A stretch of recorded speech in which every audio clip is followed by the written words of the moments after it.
the sky, gazing far into the night. I raise my hand to the fire, but it's no use, 'cause you can't stop it from shining through.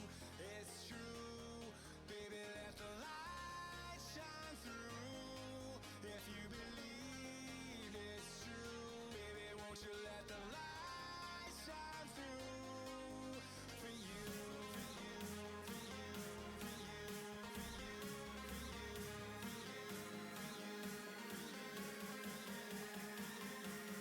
won't you let the light shine through?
In the sky, gazing far into the night. I raise my hand to the fire, but it's no use, 'cause you can't stop it from shining through. It's true, baby, let the light shine through. If you believe it's true, baby, won't you let the light shine through for you, for you, for you, for you, for you, for you, for you, for you, for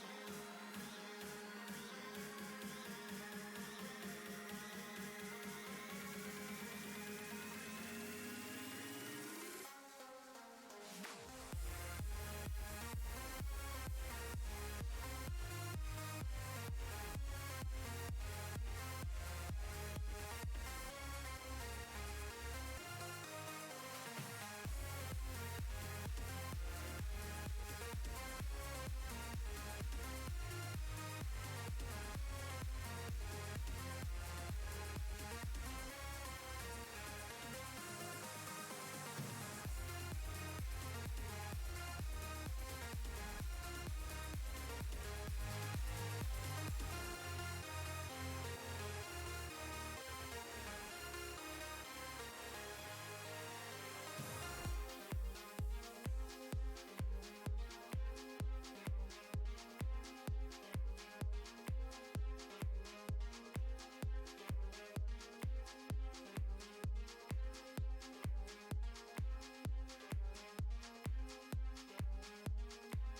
Hello, everybody, and welcome back to the Victoris Triumph series here once again on a Friday night for the second round of playoffs. That's right, semifinals are here, and we are ready to get into the action, see these great teams battle it out for that final spot in the finals. I am your host, or I guess I am kind of a host, Becky Arita. Joining me today, we've got Moose. We have Cow on the desk as a guest analyst and also the host. But we're co-hosting, you know. I guess all three of us are co-hosts in a way. Listen, I don't know what's going on here. I don't know what's going on here. I'm like so far to the left. I'm like a socialist. I don't know what's going on. I'm messing up. Hold on. No. I think I. you got it. We'll fix it in post. We'll fix in post. Okay. Yeah, all right. Cool. We're doing it live. I'm back to center. Now that we're back on the rails, we'll be off the rails soon again. Don't worry. But while we're here, Moose, how are you doing tonight? How are you feeling about the games we're looking at in front of us? Ooh-wee. It's an ooh-wee day. It's an ooh-wee day. I am so excited. It is the 1st of July. We are in the second half of 2022. It's gonna be so much fun to be able to get in one more best of 5. Now, I don't know about you, but Glacial Esports, I mean, GEB, they're kind of being goated right now, and I'm really excited to see if CB Infusion has what it takes. There's been so much banter going on in that BTS chat about how GEB is going to make this a very short 3-0. CBI is going to make this a short 3-0. I don't know who's going to win. It's going to be great. It's going to be neither. We're going to get a 5-game series. We all know it. I know it. You know it. Everyone knows it. Actually, Cam's not here, so it might not be a 5-game series. Fair point. Cam is capable of making every series go to the maximum amount of games, and each game is 40 minutes, and then there are 7 pauses. That's only Cam is capable of that happening on the broadcast. But, you know, we're off the rails again. Don't worry. Cow, how are you feeling? I'm feeling good. I'm excited. I really want to see more of GEB today. We did see them last week when they showed up. They showed up tremendously. They shattered predictions in a way that I have not seen before. Straight up 3-0'd, and maybe they can actually repeat that today, which would be really, really cool. Yeah, we'll have to see if they can indeed repeat that. Of course, they did shatter predictions, and that is all the predictions on the desk.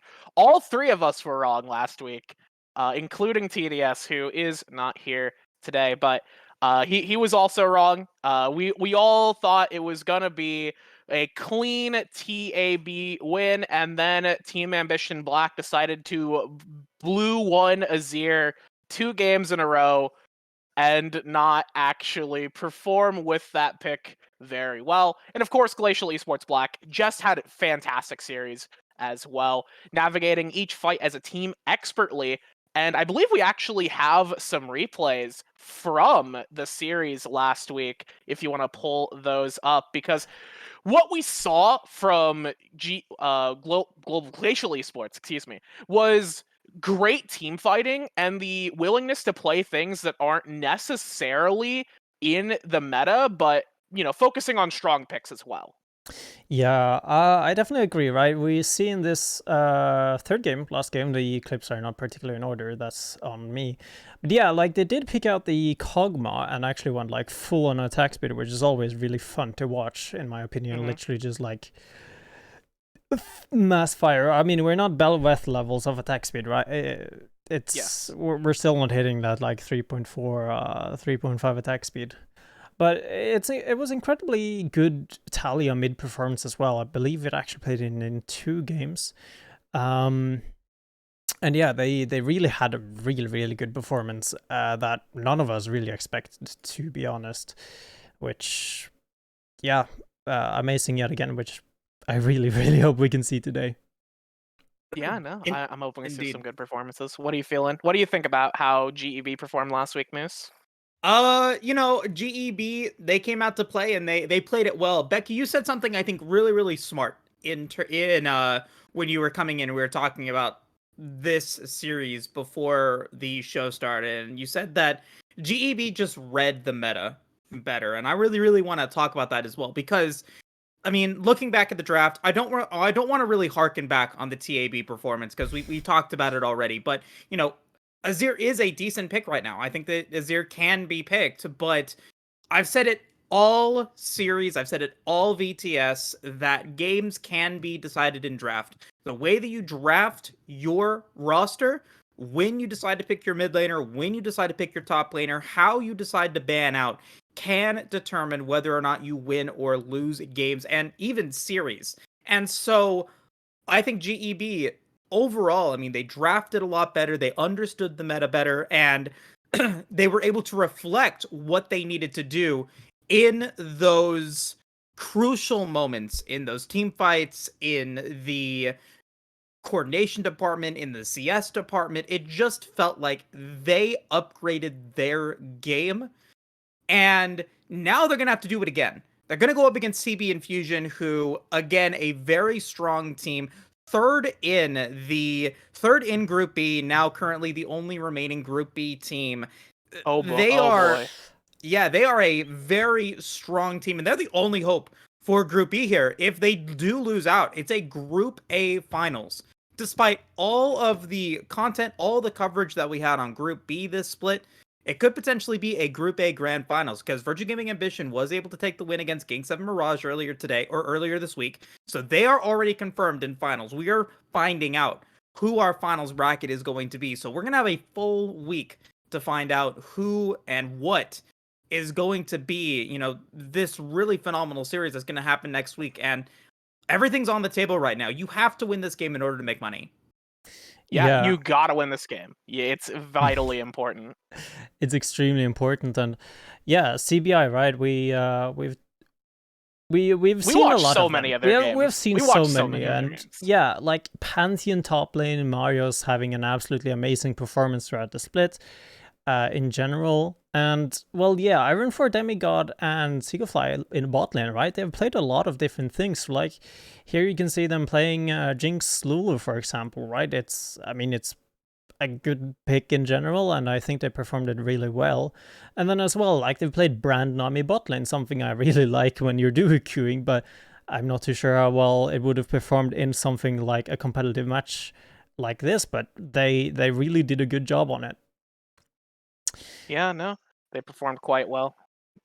Moose. Yeah, I know we've been following across the season. We watched so many of their series that from CBI, so we've got a pretty decent understanding of how these players perform. And actually, last week CBI went in with subs into their match because they ended up having Marios in the jungle and they had somebody else up in top lane, and then they did not have Iron4 Demigod unless Iron4 Demigod name changed, which I have no idea if that's how it is.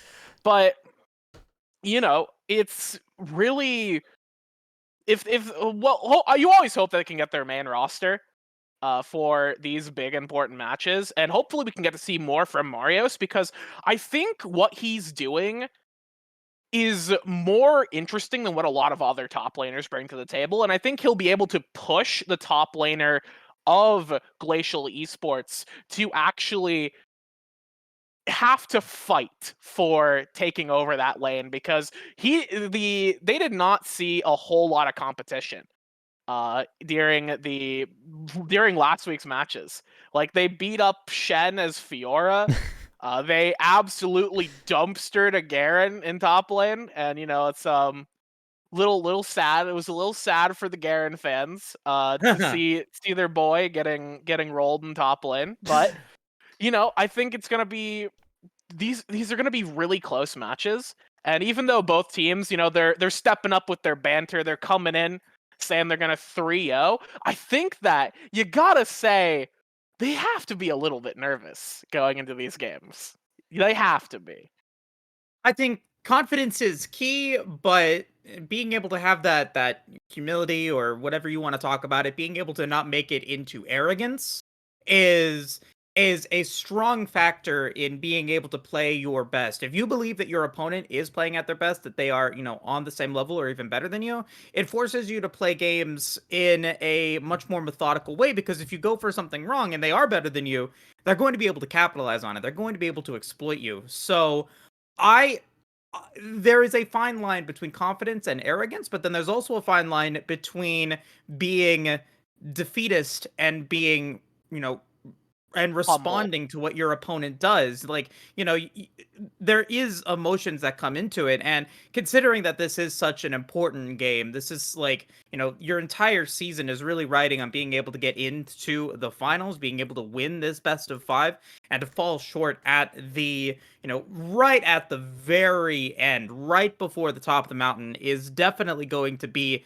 a factor here. But, I mean, I gotta say it again, that just because you performed a certain way in the group stage, it doesn't matter. You have to be able to come in, you have to be able to play now, and you have to play to win.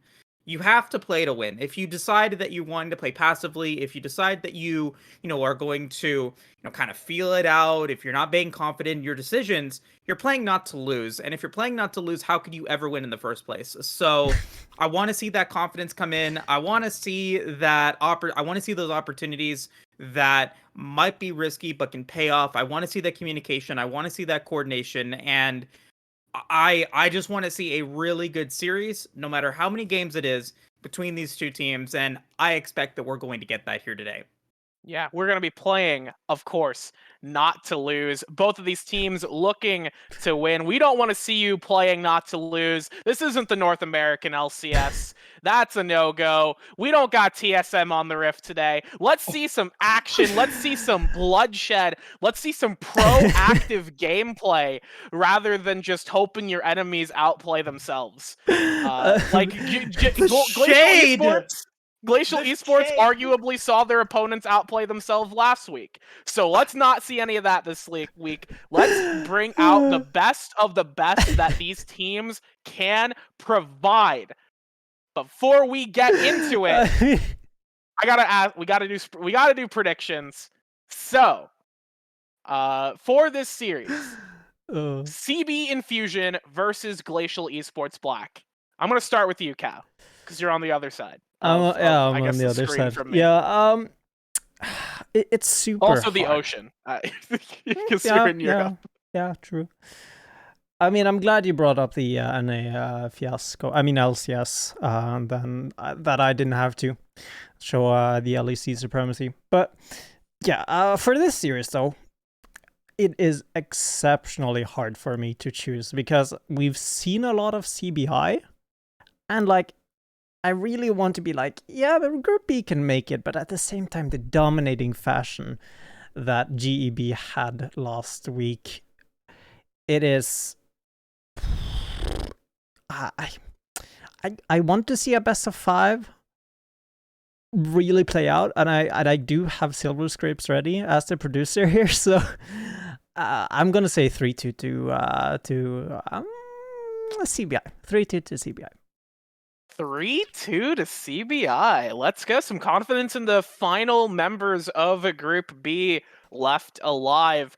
Moose, do you concur with that analysis, or do you think that Glacial Esports are going to bring the freeze in? They're going to cool off the hot tempers of CB Infusion? Whoever wins game 1 wins the series. Wow. That's honestly not a bad prediction. And I'm going to leave it at that. Okay. Okay. So whoever will adjust your prediction. Whoever wins game 1 wins the series. That's actually not too bad. I think both of these teams are very momentum based in their confidence in how they play. If they can get that lead, they can absolutely play it out. And getting that advantage in the series and getting, I don't know if side selection is by game or by losses or whatever. It but is per game. So CBI will Yeah. have side selection game 1, 3, and 5, and GEB, because they were the lower seed, they were the 4th seed in Group A, they do get side selection in game number 2 and 4. Yeah, and side selection, a lot of people say means quite a bit. It depends on how your team wants to draft, whether you favor the counter picks more than the power pick in the meta. I think that there are a lot of great power picks to blue one, so I would say blue side is probably pretty good right now. And CBI is on blue side for game 1, so we'll see what they decide to do with that. For me, you know what? I'm gonna go with. I am gonna go with a CBI 3-2. I'm gonna agree with you, Cow. I want to believe in the homeboy Marios. I want to see him pull out some crazy stuff. I want to see the Pantheon pop off. I love that champion.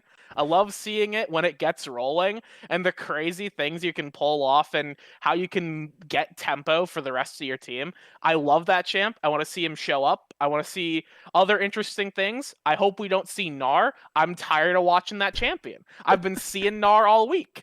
I'm not okay with it. I've been seeing Gnar into some of the worst matchups imaginable, but it's okay. That's just how it is. So I'm gonna agree with you. 3-2 CBI, and we'll see. What about the games? You haven't decided which team's gonna win. Do you think it's gonna be a 3-2 or a 3-0? Moose. I think it's going to be a 3-1. 3-1. Okay. 3-1. I don't think we're getting to a game 5.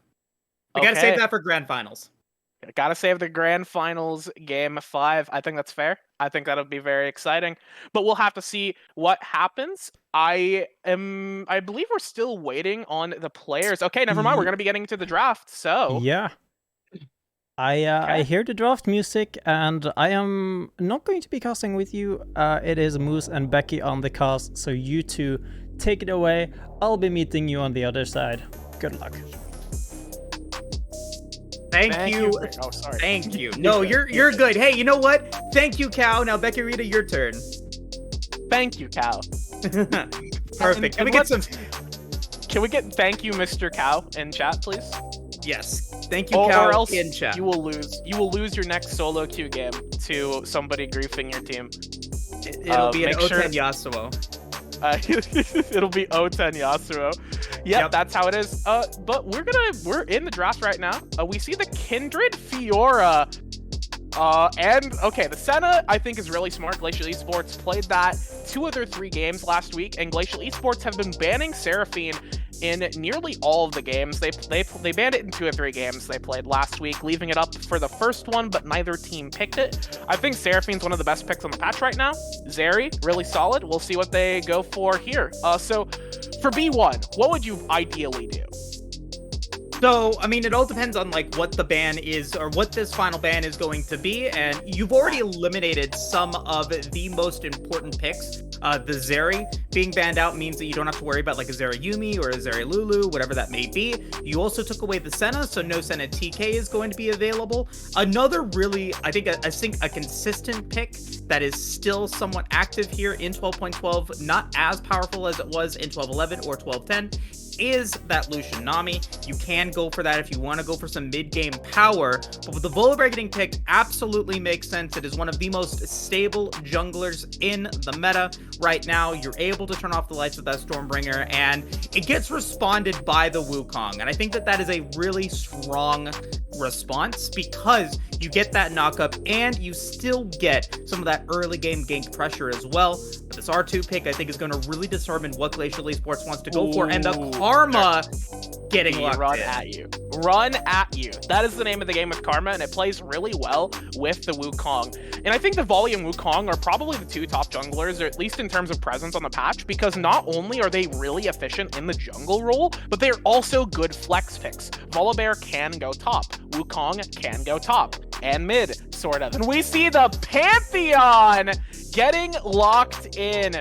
4 Marios along with the Renata, which CB Infusion has been enjoying quite a lot over the course of the season. And it sort of puts a damper on if Glacial Esports is looking to go for a hyper carry, they're going to have to reconsider it because Renata turns their hyper carry into their own problem.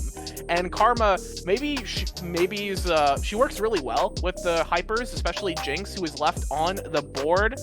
And Zeri's not. Zeri's gone. But they will have to consider what they're going to do. They're going to... Is this gold solo queue? What am I looking at here? Pantheon versus Darius? I'm loving it.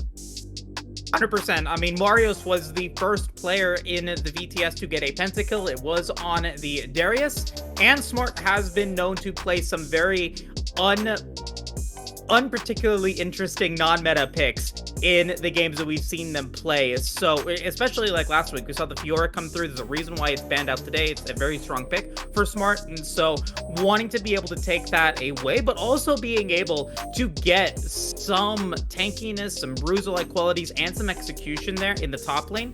Wukong Darius is an extremely potent topside duo that can beat out the Volibear Pantheon just because of how much sustain the Darius can get with that Decimate. So looking to be able to get that taken care of as we see the final bans coming through from both teams. The Samira's coming in, a Feast or Famine champion along with the Vayne. So Glacial Esports is worried about hyper scaling, and that is going to force CB Infusion to ban another hyper scaling ADC. Ezreal is still on the table, but that doesn't qualify as a hyperscaler. So Glacial Esports Black now has a decision to make here. I think that we're going to be seeing an ADC in this R4. Would not surprise me. I think Ezreal is actually pretty decent here with the Karma, a very poke-heavy lane. It helps to stifle a lot of the AD carries that are still left on the table. Ziggs, also a good option. On top of that, it is a flex. So they haven't necessarily revealed their hands here.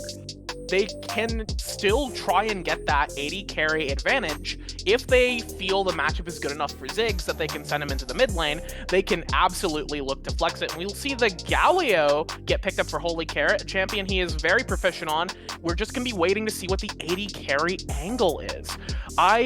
All of the champions left, there aren't that many hyper carries left on the table that are still super strong in the meta. You have the Jinx and the Aphelios, but I believe that's pretty much it. Aside from that, you have a lot of good poke champions like the Sivir, the Ezreal, like you've brought up. I think that that's pretty decent. And you have, they're Jinx. Iron 4 Demigod, Alice will prevail, same player. Performed incredibly well on Jinx across the season. Not surprised to see it here today. Exactly, and now you do have now a response to the Ziggs in the mid lane, because Ziggs, if it does decide to go mid lane, wants to be able to roam to the side lanes to be able to get those Mega Inferno Bombs, go in for that massive damage and make those plays happen. Galio will deny that, and so Glacial Esports Black is put into a corner here, and that is the response to it. Such a smart drafting coming in from Slyther and Glacial Esports Black with the Ziggs in the R4, because they are able to make that adaptation, and the Anivia will be the response to the Galio. It is such a good response, because now the Galio is going to have a really hard time trying to get out of lane and roam. Yeah, no, absolutely. Anivia is such a great character at sieging. Once she gets that tier or the lost chapter or even just a blue buff, she can stay in mid lane for an eternity. She never has to leave until her HP bar gets low enough, and she will just keep shoving you in and shoving you in and shoving you in and keeping you pinned under your tower, and that is the last place Galio wants to be. And on top of that, I think that actually the Ziggs is quite a good matchup into the Jinx. It keeps her sort of under control. She has to walk through a lot of skill shots and a lot of abilities to get to you, especially even while she is getting excited. She still has to run through your entire minefield and your whole kit of abilities just to keep going. And once he's a little bit weaker in the early game, but once he gets that first item, he'll be able to easily chunk out both of these targets here, because the Renata is incredibly squishy as well. On top of that, with the Karma, the poke they have in this lane is insane, and Renata struggles into poke heavy lanes. She cannot function when she just gets bullied out because her poke is so not great. It's not ideal. She's very good at a lot of things, but poke is not her forte, and healing is not her forte. So it will create a huge issue. And I think it's just like like you said, the drafting from Slyther here for the side of Glacial Esports has been so smart. And I think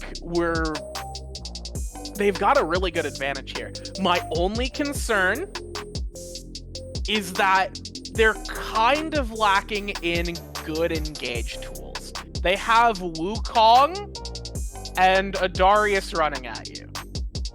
That's, I guess, my main concern. I'm going to have to disagree. I think that they have enough initiation for what the comp is trying to convey. Okay. Now, there's 2 points that I do want to talk about really quickly here in terms of what GEB has, because what we see from both sides, Glacial Esports and CBI Infusion both have multiple champions that are looking to be able to control specific zones of a particular team fight. You got the Crystalline Wall from the Anivia, you've got the Inner Flame, you've got the Cyclone, you've got the Mega Inferno Bomb, you got the Satchel Charge. There's so much zone control for Glacial Esports. CBI Infusion has a lot more impact zone control as well, with the Galio Heroic Entrance. You've got even the Super Mega Death Rocket is going to be able to provide zone control, along with the Pantheon ult, the Volibear ult, the Renata ult. All of it provides some zone control. So the big question is, who has the better zone control coming in? So there are angles where the Anivia Wukong can work together to initiate a fight because you find a strong crystalline wall. If you find a good wall and you cut off even one member, even the Pantheon, for example, Wukong can initiate in with that clone, can even dash over the wall with the clone and go in for a really nice Cyclone, and then you're able to navigate around that and potentially get a really nice team fight. So while it is somewhat lacking, we're looking at players that I think are going to be able to execute upon the comps very well. So I think that that's going to be the big question here, is whose zone control is going to be better, and will, like you said, will the initiation, I don't want to say lackluster, because I think that that's kind of going against the point that I'm saying, but the conditional initiation. Conditional. It's also unnecessary because their comp wants to wave clear and wants to just sort of kite back, as opposed to CB Infusion, who have drafted Pantheon, Galio, Volibear. They are going to try and fight you, and you have to try and kite back as best as possible. Yeah, I gotta shout out PPS Delivery Service taking a nice point there in chat, saying, hey, if Glacial Esports just wants to play a come at me combination, it's going to have a really strong play, because CB Infusion does have to move forward, does have to be the one that has to go in for those initiating fights. You have to get Snoop Dogg to go in with that Stormbringer. You have to get Holy Carrot to find the right person to hit that heroic entrance on. So, it does make sense. It does make sense there for Glacial Esports Black to try to back away and not even initiate at all. So now the question is, can CB Infusion make it happen? That was a really strong point there, PPS. But, with that being said, I think both drafts do have some qualities to them. I think that, when we get back into this, we can talk about the draft a little bit more. But regardless, with that being said, before we take it to a quick break, Becky, I gotta ask you, Dragon, Soul, and Rift for Game 1. I want to see Hextech. Let's go Hextech. Hextech, I think we're going to be seeing a Mountain Soul and Rift, because that would just be incredible. All the walls, all the zone, it'd be great. Anyway, we're going to take a very quick break, and when we return, we're going to start Game 1 of this best of 5. The semifinals between Glacial Esports Black and CB Infusion has just begun. You guys will not want to miss any moments of the action. We'll be right back.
Welcome back.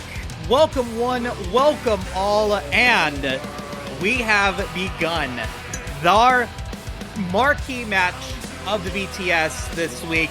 It is the semifinals between CB Infusion and Glacial Esports Black. It has been a phenomenal series and a phenomenal season, and for one of these teams, it will come to a close after this best of 5 tonight. My name is Moose, and I am joined here today at the desk by the one and only Becky Rita. Of course, on the production side of things, we've got and Magical Cow, always making sure that things are looking good and looking smooth. And, you know, Becky, it has been such a pleasure being able to cast it and have you be our host for the VTS. I'm really excited to be able to cast with you this week.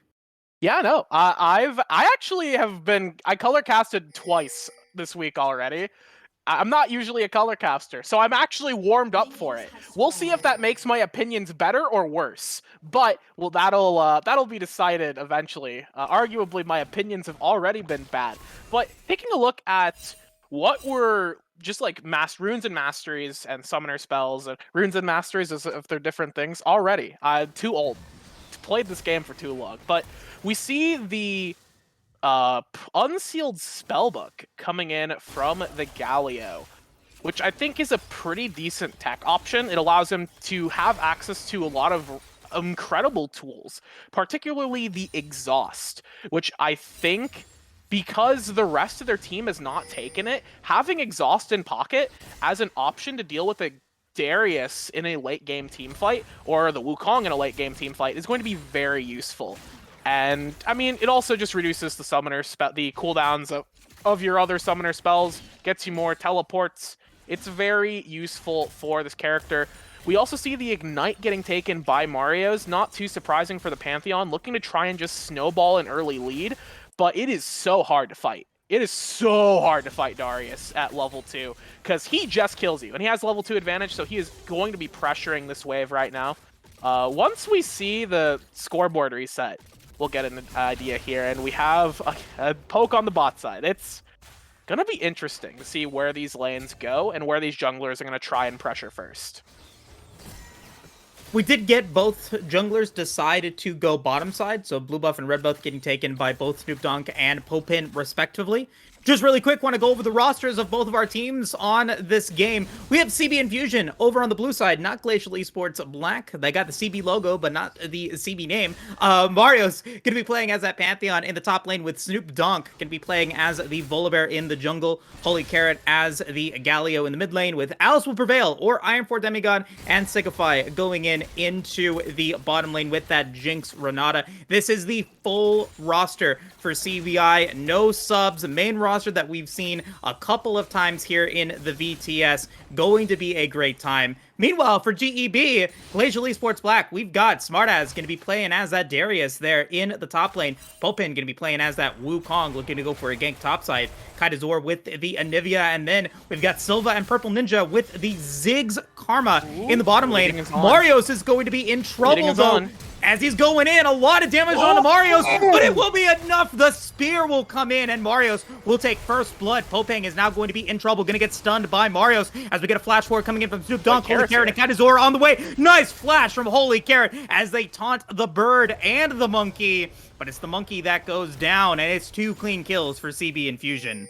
Yeah, and I want to point out that because of how Snoop Dogg pathed, he did a full clear and then made it up to that topside fight. So he was a whole level ahead of Popang. And despite how aggressively Smartaz was trading there, wasn't able to actually get the full bleed stacks. He was like 1 auto off from getting that full bleed onto the Pantheon, which matters so much for these early trades for the Darius. And because of that, because of those little micro advantages that CB Infusion had, they were able to get that first kill, and then from a good roam by Holy Carrot following Kite up to the top lane, they were able to easily secure the second one. So very great start for CBI here. And that's the power of the Galio, right? And that's why he went for the unsealed spellbook. That's why he went for the minion dematerializer. His goal is to be able to get out of lane as quick and as often as possible. And Kaidazor trying to be able to mitigate that, has the Electrocute, has the tier now with Dark Seal, has so much clear potential, especially once they hit level 6. Right at the moment, it hasn't been able to really execute that well for GEB, and we're going to see if they can continue to get it going. Iron 4 Demigod maybe going to be in trouble, going to get rooted, as Purple Ninja will be forced to flash away from a lane gank by Snoop Dogg. Yeah, the traps there were very good. They stayed there for quite a bit, but they were also just cutting off Purple Ninja from actually getting the easy way out from Snoop Dogg there. And I don't know if the flash was absolutely necessary, but it was an insurance policy. You can't gamble on these kinds of early situations here, especially when it's like, oh, I can do this thing that'll keep me safe 100% of the time, or I could burger flip it. Absolutely don't want to gamble here, especially in this kind of best of 5 life or death situation. They decided to use the flash there. I think it's fine. So yeah, just honestly, Snoop Dogg making good pressure, getting a summoner spell on bot will make it easier to return down there if he decides to. But it is definitely not easy to gank the Ziggs and the Karma. We have a bit of a gold lead here for CBI. Mario's and Carrot, with the advantages that they've gotten in the early game, sitting at the top of the gold charts, but overall, it's still not even a 1,000 gold lead, and we'll have to see where these players go. Oh, Carrot doing very well in CSing despite the roam. We have a fight.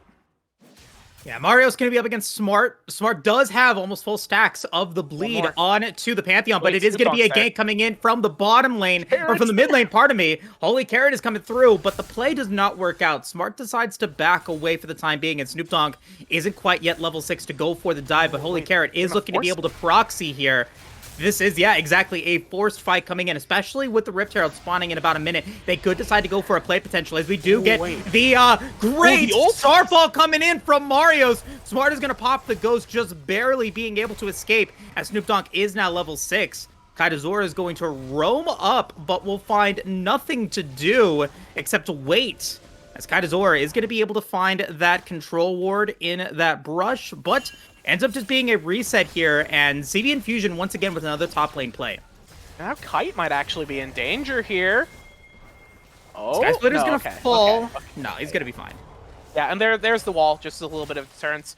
And yeah, I mean, we saw the 2 players up there, Smart as, who tried to stay underneath the turret, or at least close to the turret as possible, just to not lose as much as possible, as much as they possibly could there. But because they decided to trade against Carrot, they were like, oh, what's the enemy team gonna do to get on this Galio? He's a bit separated from the rest of his team. He had vision on Snoop Dogg. He had vision on Mario's. Mario's just, it's like, oh, I'll just ulti. Whatever. I don't care. Forcing out the Ghost from the Darius here, which that is a very vital mobility spell for him to actually get these trades going. And now that Mario's will have the flash up soon and the Ignite, he will have the better edge in the next sort of tussle that these 2 players have, just because of the fact that Smartaz has lost a bit of that mobility from the Ghost. It is going to come down to player skill, of course, here, whether or not they can manage to get their full combo off, get the full bleed. We do see the Herald started here. No, there was a Dragon secured as well by CBI, first of the game, and it looks like they're just going to do this on vision. They have no idea, and there's Wukong. Let's see what happens.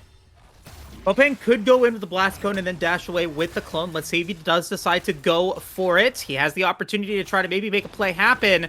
Let's see what it's going to be. It will not be a play. He will just see it, and he will decide to back off. So for the first 9.5 minutes or so, I think that GEB has played a very passive game. They've let CB Infusion go in for these aggressive tactics, but they haven't yet resulted in a super massive advantage. Yes, you've got the Rift Herald now, which is going to give you that influx of gold! Woo-hoo-hoo! All right, Iron 4 Demigod will survive, but that's going to force Iron 4 out of the lane, and that means that Silva and Purple Ninja are going to be able to get more damage onto that bottom tier 1 tower. Yeah, we're actually seeing, although Jinx has a bit of a lead right now, Alice playing rather well. Dealing with the poke now, the Ziggs has an item, was able to get quite a bit done. We do have a gank here, Carrot's around the wall. Silva does have flash and will use it, but Holy Carrot is on the way. The Super Mega Death Rocket lands, and it's an easy kill. Holy Carrot's going to be able to pick up one, as Snoop Dogg will use the bailout movement speed to get so close to Purple Ninja, trying to be able to get away using that Mantra Inner Flame, but it won't be enough. It's a 2-kill play for CBI. Yeah, the Inner Flame not nearly burning hot enough to keep them safe from that gank. And yeah, that was just very good movement, once again, from Snoop Dogg and Holy Carrot, utilizing these two champions in the way that they're supposed to. Just going around the map, getting as much tempo as possible. The Pantheon is supposed to play into that as well. Pantheon, ooh, barely avoiding, getting okay, never mind. He walks back into it.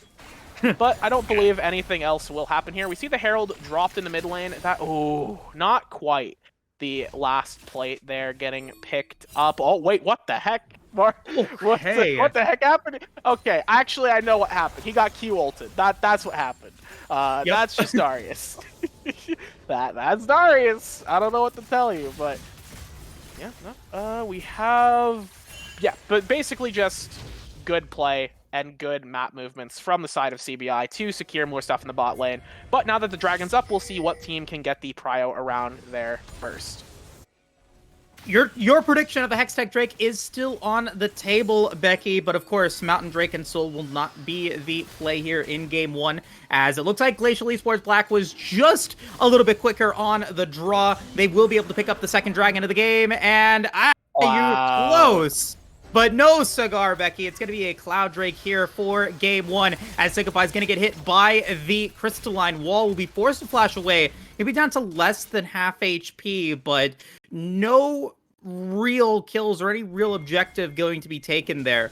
Rift Herald, like you said, was dropped in the mid lane, as Mario's going to come in with that Grand Starfall to be able to stop the push into the top lane tower. Despite all of the objective control that GEB has had, Mario's and Smartass are going to go up against it. Smartass does not have the Noxian Guillotine, and Mario's is looking to be able to finish the job, but Smart is going to try to make it. Oh my god!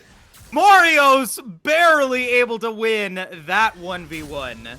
Ooh, wow, you thought you had him, but he was 2 parallel universes ahead of you. Mario's barely sneaking his way through that. If he had not missed that 1Q, he would have secured it sooner. So Smartass was able to turn it back around. But what I think is very important is that Mario's utilized his shield to block the Q damage. We have another fight. Sigify is going to be in trouble. The bailout's going to be used, but they will fall. Nothing to do about that. That is the Wombo combo, the Crystalline Wall Cyclone coming in. And the first kill of the game will unfortunately go to Purple Ninja securing that kill. Yeah, Signify just got caught out. Sometimes you just get caught out by the Anivia wall, and there's not a whole lot you can do. Renata has no mobility, no flash. Very much an easy target if they can pick the champion out. But yeah, I really got to highlight how great Mario's played up there in the 1v1. Using every tool in Pantheon's kit to maximize damage and minimize Darius's effectiveness. Still was a very close fight, but you gotta give him credit. If the Noxian Guillotine was on the table, absolutely Pantheon was dead, but I imagine he was playing around the fact that Noxian Guillotine was down. Otherwise, he's the luckiest lucker dog I've ever seen in my entire life. But we have a little bit of an assault on this turret. Snoop Dogg looking for a gank. Another one coming in, gonna be able to go in for the charge, gonna be able to go in for the Sky Splitter, and Smartass will just die. Marius is gonna be on a killing spree, an easy kill for CB Infusion, who, at the 14-minute mark, was able to take down 7 turret plates in comparison to GEB, which was able to take down 5. So both of these players, both these teams looking to be able to get a lot of objective gold with their teams, but what was highlighted a little while ago was the fact that Mario's rushing the Kempuk Chainsword, as we do get a play again. Bottoms or top side, Popang. Oh my god. I look away for 1 second and there's a dead monkey. What the heck happened here? Oh wait, is there another dead target? Okay. Wait. Unless? No, we're good. I think we're good. Yeah, we're good. Excellent. We're okay. So, yeah. We do see the turret fall on the bot side there. And that's basically what the Ziggs pick does. He shoves you in, then he kills your turret. He's like Magic Caitlyn, you know? He just keeps you under your tower, and as long as he has good vision control, he is ungankable and very easily able to siege your entire objective before you even get to sniff at his turret. And now he's moving himself into the mid lane, protecting that turret, which is a little fragile. And honestly, the thing is, we have the 7-1 lead in terms of kills, but the gold's actually not too far, not too much in CBI's advantage, at least of right now. We have a 2k gold lead. That's pretty sizable, but not uncomebackable. So we'll have to see what CBI can do here. The dragon is up in a minute. The second herald is on, unless they didn't take the first. No, they did take the first one. They crashed it in the mid lane. The second herald is on the table. Not the most impactful objective, but it will be likely picked up by CBI. No real reason to fight for this one. So I imagine GEB now needs to take their time here to set up around the dragon and get positioning here, because if they can utilize the actual kill threat that they have with the Anivia wall, with the Cyclone, with the Darius, they can pick somebody out before this dragon and make it a one fight before it even starts. Potentially so. River control is going to be secured here from Glacial Esports, but they did not get the reset that I think that they wanted. The only member of the squad with any sort of vision control is going to be the control ward coming in from Purple Ninja, but nothing else going to be able to be dropped for Glacial Esports, so they won't be able to get river control. If they want it, they have to stay in the river in order to make it happen, but we are going to get a play here in the mid lane. Marius is going to be able to go in with a Grand Starfall. Purple Ninja is going to be flashing away as it is going to be a split fight. Holy Carrot's going to go golden. Smartass is going to go for a little bit of damage, but it's actually going to be Popang that's going to take down Signify. Is going to be caught out in this very, very wide fight. Another kill going to go in for GEB. It's going to be 2 kills for Mario's, though, being able to take down Smartass and Popang. Meanwhile, Mario's going to try to go in for another one, going to be able to get away, maybe. The egg is going to fall, but not the Anivia. Iron 4 Demigod is going to be the only member that survives, and Glacial Esports Black is going to rebound. And that is what we expected to see from Glacial Esports Comp. They were able to sort of divide CBI in that fight, split them up, and of course CBI just had split focus in general on trying to take care of these targets, and because of that, CBI just didn't have enough damage to kill anybody that mattered. And we're going to get a replay here. Carrot, I think, being too far up here is a lot of the reason why this went a little bit sloppy. He gets caught out, forced to use the Zhonya's very early, and we have Pantheon single-handedly zoning off one of the main carries here. The Renata then gets picked off. Snoop Donk caught between a rock and a hard place, nowhere to go. They managed to trade back there, but now I also want to point out Alice was nearly about to get excited off of killing the Ziggs, but the charged inner flame from the Karma creates a field, zones off the Jinx from continuing to go any further, and stops a potential reset. And because of that, there just isn't enough damage to finish off anybody. The health bars are bleeding low, but it does not matter because you don't get a kill unless the HP bar is 0. We gotta fight those. We do get a Snoop Donk that's going to be out of position with no Stormbringer available, is going to get hit by the bailout, but a play that was initiated by CBI is going to be now in favor of GEB, as we do have Popang coming in, going to try to be able to go for that Cyclone, going to be going up against Alice Prevail as the Chomper is going to drop. Signify is going to try to be able to keep everyone alive. Signify will survive longer than expected, but it won't be enough to be able to pick up more than that one kill, a 3-for-1 trade. Yeah, and there's the engage. We found it. You put up a wall, and then you blow him up with the Cyclone. Popang, trading his life for an incredible trade of gold, picking up so much for the team now. And we see oh wait, Mario's is in. Mario's going in with the Grand Starfall, wants Silva, and will be able to get one shutdown. Doesn't see the teleport, maybe until it's too late. Kaidazor will come in with that extra movement speed, but we'll back away. Yeah, we'll back away there. But yeah, Mario's comes in, cleans up a kill off the back of clearing that mid turret. But obviously, the turret is the turret's a bit more important, I think. Helps them crack the map open. They will have better access to getting vision around the Baron when it spawns in a few seconds now, and of course the next dragon in 2.5 minutes. But yeah, so we're seeing, although Glacial Esports was behind early to the pressure that the Volibear, Pantheon, and Galio all emit, they are actually just starting to fall behind of the zone control threats that Glacial Esports have. They can just wait for CBI to engage into them and clean them up off the back. And this is like, I wanted to talk about this a little earlier, because I think that it is a big part of both of these teams' philosophies as a unit, is that both of these teams have the opportunity to be what's called like a third quarter team, where I think that they play their best once we get to this point right here, about the 20-minute mark. That's, I would like, in football, probably about the third quarter would be about right here.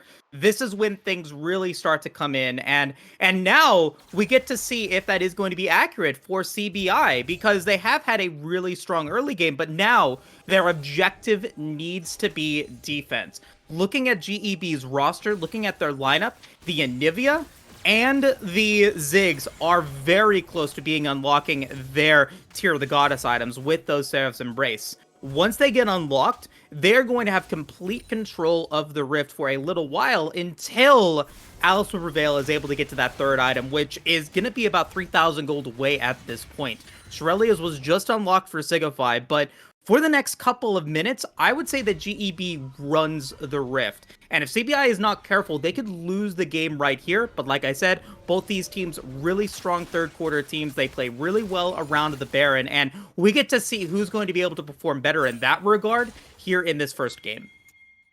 Yeah, we'll get to see who can perform there. And looking at the gold, now completely even. We have a dragon up in about 45 seconds. Mario's, and I think looking at Mario's, you see that gold advantage, you're like, wow, that's great. He's doing so well compared to the enemy top laner. And then you rub your eyes and you realize that that's a Pantheon. This champion, I love him. He becomes a stun bot at some point. You can delay it as much as possible by getting a gold lead and getting items, but it doesn't matter. You will become a stun bot. And because of the fact that this gold is all onto him and not on the characters like the Jinx or even... Yeah, the Jinx. Just Jinx. Literally just Jinx. The fact that the gold's not onto the Jinx is going to make it harder for them to win these fights. We have a fight here.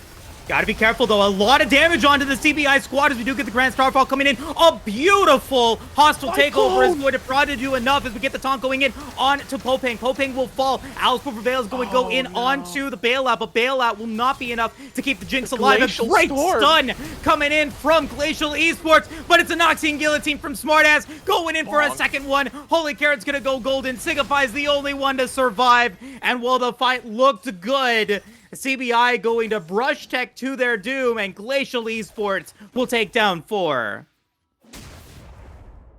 Oh no. And this is something we were talking about during the draft. They're going to be going for the Baron right now. All they've got is Renata with no hostile takeover. This should be free unless Kite decides to... Oh wait, Kite is passive. Who cares? Kite doesn't even matter. But what we're going to see, what we saw in that fight is just the zone control that Glacial Esports provides.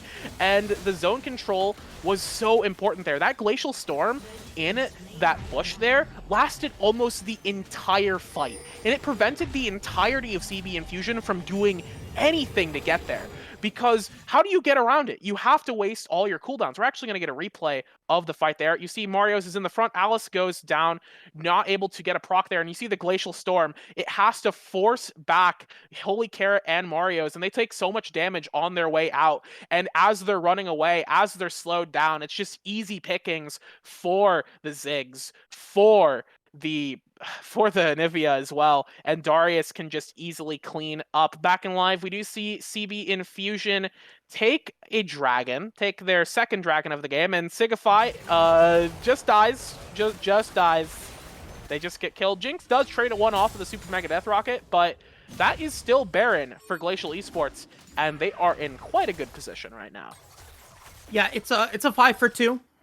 In the extended play for Glacial Esports along with the Barons. So, overall that does constitute a now gold lead for Glacial Esports. And, I feel like I might have caster cursed CBI there for a second, because I totally said that GEB runs the rift and then they go in and they brush check without vision into the river, and they end up getting destroyed by Kaidazor and that Glacial Storm, who didn't even have his Tear of the Goddess item unlocked yet. He was close to getting that Seraph's Embrace, but he didn't have the full item completed. But now you've got Baron unlocked, and now this is an opportunity for Glacial Esports to show us, why they are here in the semifinals and what power they can bring with it. A lot of damage going to go in onto Holy Carrot as the root does land. Alice will prevail. Ironforge Demigod's going to get rooted, going to get stunned, going to get forced to back away, and now Holy Carrot is going to be left all alone. It is a disaster for CBI as the Crystalline Wall once again is so good. 2 kills for Silva. Yeah, just. Oh my god, okay. Oh, never mind. Meanwhile, Wait. topside. Okay, I guess we don't get to see a fight. Pardon me. Yeah, we're just they're just keeping them there. They do not care. They've got Ziggs pushing. Like it doesn't matter. Ziggs will absolutely obliterate your turrets, especially with the Baron up minions. But yeah, once again, we're seeing just the freeze that Glacial Esports can put onto these people. We have a fight. Mario's going in, even after getting hit by the Glacier, or being hit by the Satchel, is going to be in trouble. A nice hostile takeover once again. Bobing's going to be in trouble, but it's going to be another kill for Smart as he flashes forward with that Decimate. Signify is going to be the next target. Another Noxian Guillotine will drop. That is 2 kills for Smart. Not going to be able to get the pullback, but he is going to go in with the Decimate. Going to be able to get the healing, but it won't be enough to be able to take down Ironforge Demigod. 5 members of Glacial Esports, pardon me, 4 members of Glacial Esports are now in the mid lane looking to be able to attack the Nexus. They take down 1 tower. Silva's going to get taunted by Holy Carrot, who's going to try to go in. Going to maybe be able to go golden, but can't go golden. It's on cooldown. Snoop Dogg's going to be able to come in as Alice Prevail's going to be able to get the resets. Not able to get the reset onto Purple Ninja. And now Snoop Dogg is going to be the only member that can potentially survive. It won't be enough. Glacial Esports will get the pseudo ace. Signify is maybe going to give it to them now as he goes in for the handshake. There's the ace, potentially. No, it's not. It's another pseudo ace for Glacial Esports as Purple Ninja and Kaidazor are very low. Marios is going to get destroyed by the Crystalline Wall. He got demolished by the wall. Oh my god, Kaidazor is too good at this Anivia, and it will be such an MVP part of this Game 1 win for Glacial Esports. The Anivia R5 Anivia coming in so clutch for Glacial Esports in this game, putting the freeze, putting the squeeze onto CB Infusion, and able to take the game back from the disadvantage that they had. And oh man, just incredible play from the side of Glacial Esports. They're showing exactly what we saw from them in their quarterfinals performance, and they're bringing it to the Rift today. Rest in peace, Renata. You'll be missed. You will be missed.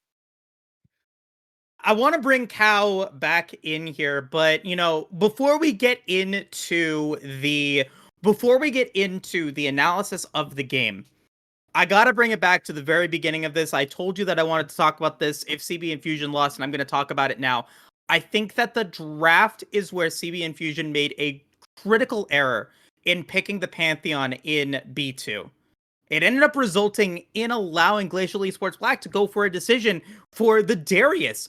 Marios, while he played well in the early game, he fell off so bad. He wasn't able to finish the job in so many of those team fights, and Smartaz was able to get so much healing, so much shielding, so much power with that Darius in those later team fights that it ended up resulting in, even despite Marios being able to be so strong in the early game, he ended up having less damage and less gold than Smartaz, who is pretty much the same KDA as him, pretty much the same CD as CS. Because you picked that Pantheon so early, you revealed your hand. And I think that is a critical error here. But despite that, you cannot deny the power of Kaidazor on this Anivia. The Crystalline Walls were so incredible. After level 6, being able to go in for those Glacial Storms, being able to deal tons of damage, and being, for the most part, extremely safe because of the protection that they had with the Darius and with the Karma and with the Wukong. It was all enough for being able to give Glacial Esports the win. And so, that's my prediction now. Glacial Esports wins this series. That's what I said. So 3-1. 3-1. So, it's looking pretty good. This was a really strong game one for Glacial Esports. Yeah, absolutely a great performance. I believe if we are not going to break, we can probably just throw it back to desk now. Get Cal back in on this, watching from the sidelines, getting a good old look at the series here. Of course, before we get into this, thank you for the gifters. In it, thank you for gifting subs to the community. We always love the support. We appreciate it a lot here on the desk. So, Cal, looking at that, you yourself said that this was a doomed draft for CB Infusion. And you absolutely were correct. Vindicated as always.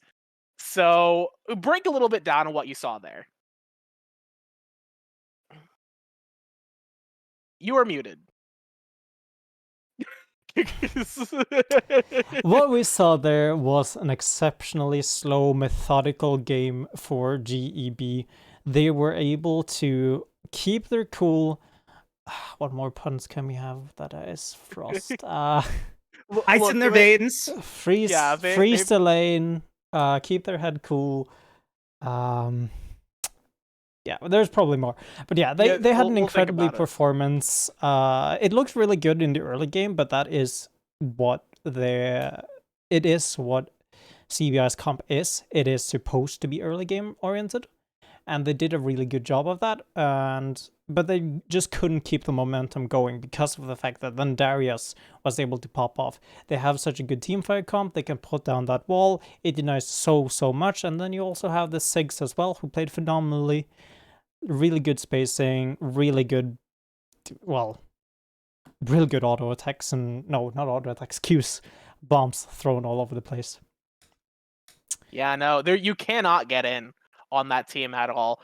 And I was one of the things when I was trying to think of ways that CB Infusion may have had an edge, I was like, oh, well, maybe they have better engage tools. But unfortunately, their engage tools had to get around an Anivia wall and a slow field and Ziggs's entire kit, plus L, plus ratio.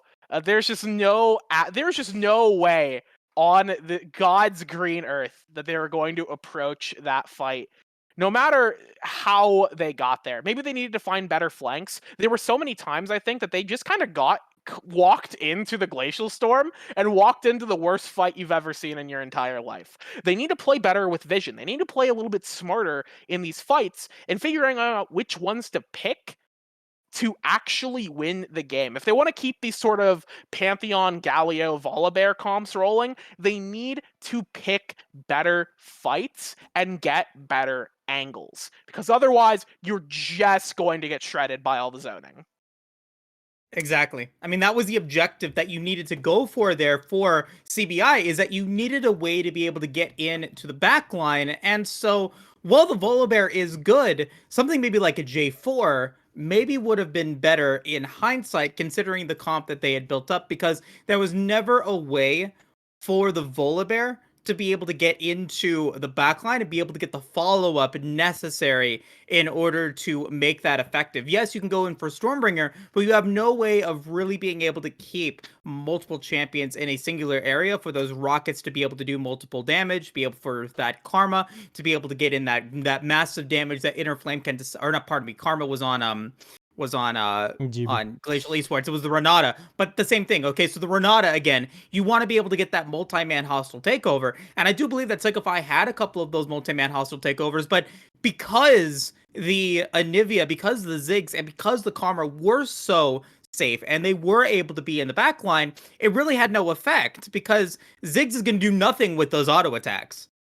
Ziggs is going to do absolutely nothing to be able to stop that. And so, again, another really smart drafting pick. He's, Hostile Takeover's big counter is not being able to deal damage with it to your opponents. And there was nobody that was dealing damage with our auto attacks in that squad, with the exception of potentially Marios and the passive proc from the Ziggs. So, with that all being said, I think that Glacial Esports played a very strong game. Like you said, they played a very methodical game, playing passively in the early game, and then really started to capitalize on their advantages at around the 17, 18-minute mark when things started to come online for them. And they showed us why they were able to take a win against Team Ambition Black, and now they're just 2 games away from being able to win this entire series. I still think it's going to be a 3-1. You guys are still convinced potentially that it's going to be CBI, but my die has been cast now, so I'm going to be the black sheep of this family, and I'm going to say the Glacial Esports has this one. Yeah, I mean, Ooh. after that game, I mean, my predictions were kind of thrown in there. I mean, I kind of want to change my predictions, but I'm staying strong. I'm staying with CBI on this one. I mean, what has to change though is definitely a little bit of the draft. We did talk about it a little bit, and honestly, I think I don't know what is going on in GEB, but like they're definitely drafting better. It's been maybe one of the best drafting we've seen. We saw it last week. It was phenomenal drafting as well, and we see it this game as well. Absolutely amazing draft. So they have to find a hole there. See if they can find something to abuse a little bit. All right, Exactly. yeah, we'll see what they can do. But anyways, we're going to take a quick break. When we come back, we'll be in the draft for the second match between CB Infusion and Glacial Esports Black. Will Glacial Esports continue to bring in the Ice Age, or will CB Infusion manage to pull it back and tie up the series? Stick around. We'll have the next game and the next draft coming to you after the break.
Hello.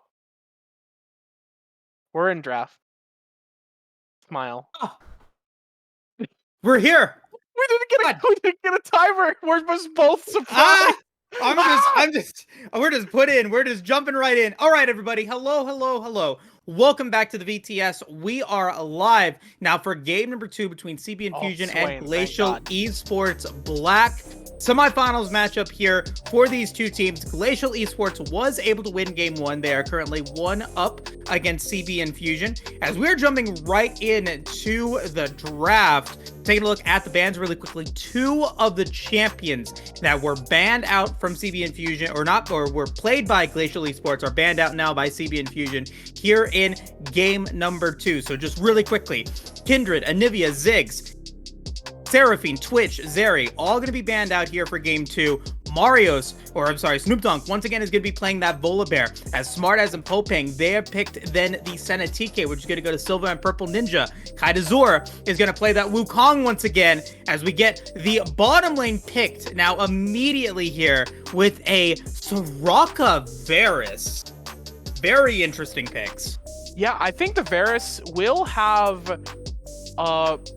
The Varus is something we do not see very often, but it is an interesting hyper carry, especially in the meta right now.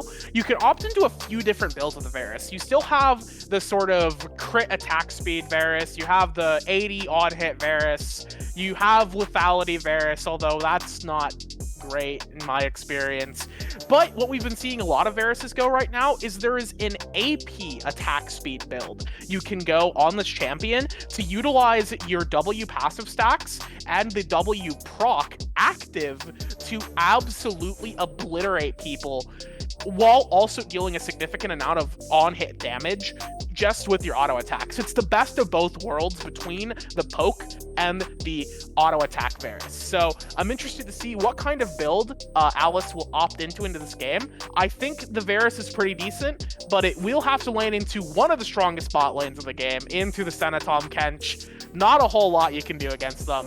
For the bans, we see Glacial Esports denying the mid from Holy Carrot, pinching a lot of those great picks like the Soraka and the Victor, and we see CB and Fusion targeting the mid lane as well. Yep, 4 mid lane picks going to be taken away, but the Azir and the Swain are both still available. They were both hovered by Glacial Esports, but they do decide to go up with the Swain, which definitely makes sense with the composition that they built. You've got now 3 members of this squad that want to be in your face and want to try to be able to get to, that back line, or maybe even be into a certain zone, and looking to be able to do that there with the Abyssal Dive, with the Cyclone, and then with the Demonic Ascension. Holy Carrot has decided to respond with another champion that does like to get into the face of their opponent with the Sylas. Has a couple of decent ultimates to be able to pick, particularly the Demonic Ascension as well as the Cyclone from Popeng. Even the Dawning Shadows from Silva could work out really, really well. But Marios is now going to be playing that Darius. It was played by Smart in game 1, and now Smart knows how to play the Darius, and he has decided to counter it with the Camille. Yeah, I think it's a fairly skill-intensive matchup between the two of them in the top lane.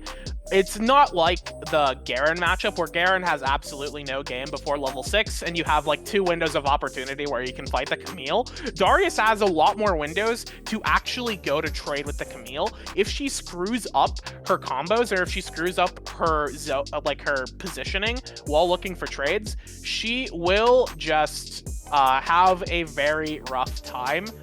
I do not think it's necessarily as Camille favored. It's absolutely just skill, in my opinion. What's not skilled is playing Sylas and clicking the R button onto the Swain and becoming a better Swain than the enemy Swain. Because that's exactly what Sylas does. And that's exactly why picking the Swain blind can be very easily punished by the Sylas pick. Because Swain is very useful in a lot of different ways, but his ultimate's easily his best tool. And Silas can make better use of it than he can, because he has dashes, he has lockdown, he has easy ways to keep the gravy train rolling with the unending R that he has, the unending demonic storm that he provides onto the Rift. So we'll have to see how Carrot performs with that one. But yeah, overall, I think this is a much better comp from CB and Fusion this game. But Glacial Esports has also just picked so many power picks that it's hard to count them out.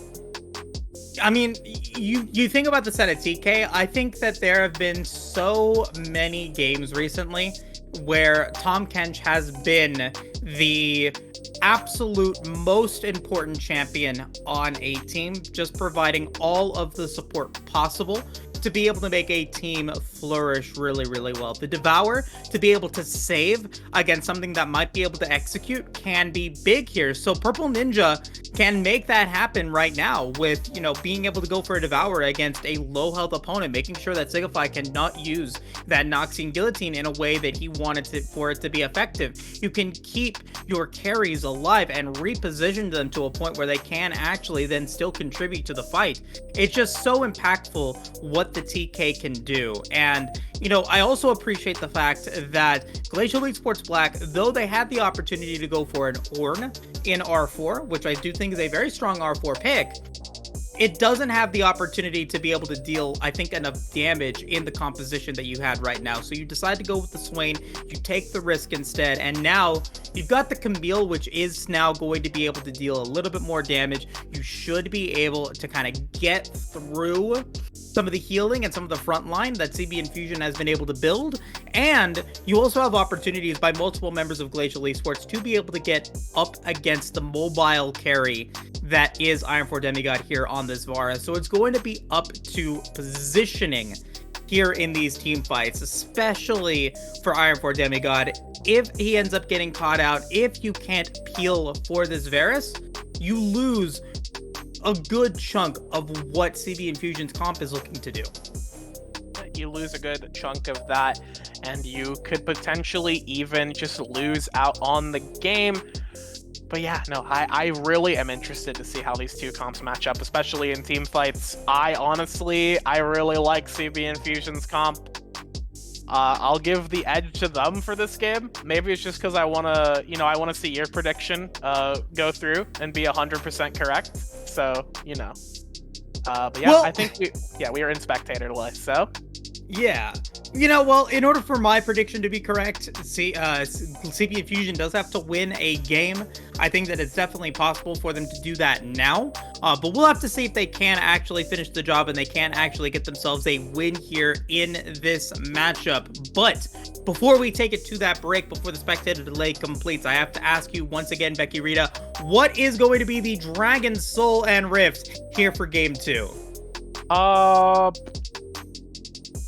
I'm gonna go with Hex Tech again. I want to see the gates. You want to see the Hex Tech? I want to see the gates. I'll double down. I will say Hex Tech Soul and Rift here in game number 2. Okay, Chat, let me know what you guys think the Soul and Rift is going to be for game 2. It could be a deciding factor to decide who actually wins this game. Definitely make your predictions known and all of that fun stuff. But with that being said, looks like we are about ready to get into the game here very shortly. We're going to finish the spectator delay, and when we return, we are going to see if CB and Fusion is able to bounce back and get themselves a game 2 win, taking the series to go 1-1, or if this is going to be another win here for Glacial Esports. Do they go up 2-0 against their opponent and put themselves at match point? Don't go anywhere. We'll be right back.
30 seconds until minions spawn.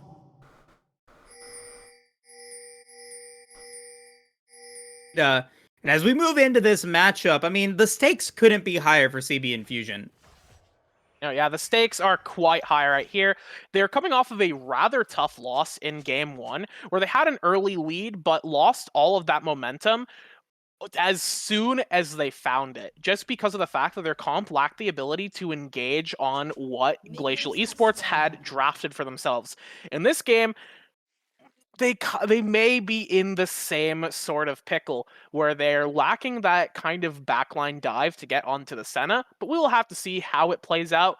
For the time being, looking across the rift at the summoner spells and runes, we have Ignite Flash from the Camille.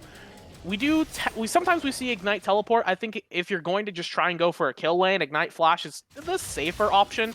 You leave yourself open to just getting killed if you misplay, if you have the teleport. It's a bit more high rolly, but I think going for safety here is absolutely okay since GEB has the game lead, and especially into the Darius. It's a nice reliable safe option here. The Varus has gone for the lethal tempo. Doesn't necessarily indicate anything yet, but I imagine we'll see an on-hit variant of the Varus this game. And that aside, I get Predator Volibear. Did Volibear have Predator last game? I don't remember. I don't think so. Predator Volibear did get substantially nerfed in 12.12. I think Predator... hot take, Predator is a dead rune. It kind of is. Absolutely dead. I don't think that it works out really well anymore. I don't believe that it does what it needs to do in order to be effective, but I make it understandably makes sense why Riot needed to adjust it, because Predator was too powerful. You put it on a Vigar, you put it on a Galio, you put it on a Volibear, and you can just do so much with it. Even on Taliyah. I've done Predator Taliyah, and it's fun. It is so fun.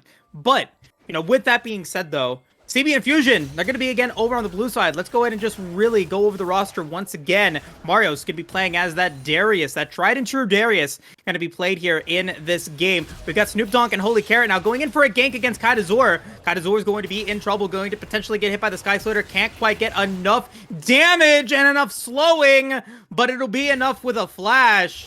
And that's going to be first blood going over to CB Infusion. Yeah, Snoop Donk doing what they do best, and that is ganking early and ganking hard. But now we do have a trade here, and it's not necessarily a okay, maybe? Yeah, Snoop Donk going to be able to get this passive stacks onto Popang, but deciding to go up against it, completing the roster really quick. We've got Alice with Prevail and Signify with that Varus and Soraka. We do get Popang going in with that dash. Sky Splitter will drop, so it's a 1-for-1. Snoop Donk will be able to take down Popang. Meanwhile, in the bottom lane, Alice will Prevail. Will take down Purple Ninja, as Kaidazor will not be able to get the Rake. So across the rift, 2-for-1 in favor of CB Infusion, as I think we get to take a look at that bottom lane play. I guess not, as Marios is going to come in with that slow, going to be able to get the slow onto Kaidazor. Kaidazor is going to be in trouble, but it's going to be Holy Carrot taking a turret damage, taking a turret shot. Holy Carrot's going to be in trouble. Smartass is going to ignite, and will be able to take one. Marios wants another, but Popang's going to come in, and Smartass will be able to survive. We've got so many kills coming in, and across the rift, it is a 4-for-3 in the extended play. Oh, okay, did we accidentally load into a game of Pokemon Unite? I feel like there was way too much action and way too much map movement. If you saw last game, what in the gosh darn did we just witness here? Oh boy. So, at the start of that, we saw what Snoop Donk... Okay, we're going to get a bit of a replay here. Onto the kill. I actually am curious as to how they got this. Probably just a lot of poke here. Yep, Alice gets a few auto attacks. There are the marks down. Now it's just going to wait here. Fully stacked. Hits the... Oh, wait. Wait, he just died. Wait. Okay. I had assumed that was going to be like a big explosive Varus play, and no, he just didn't walk away. Yeah. Interesting choice. I do not agree with it, but it is what it is. Well, you know what it... Yeah. You know what it was? You know what it was really quickly? It was Signify being able to drop that silencing field because Oh, you yeah. silence out the Abyssal Dive, and Purple Ninja's like, what? What? Surprise Pikachu? Kind of thing, and there's really not much you can do. You waddle away, but still, Alice will prevail. We'll take it. But yeah, bunch of kills across the Rift, 2 deaths against Kaidazor, but 3 assists to be able to complement that. Meanwhile, Popen, 2 kills and 1 assist, going to be able to pick up a early boot, going for those Ionian boots of Lucidity.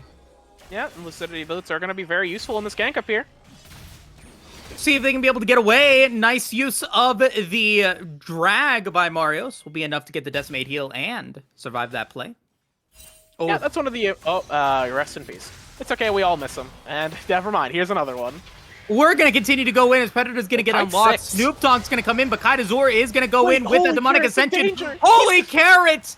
Barely able to get away, thanking his lucky stars that the Leandri's Anguish was not unlocked yet.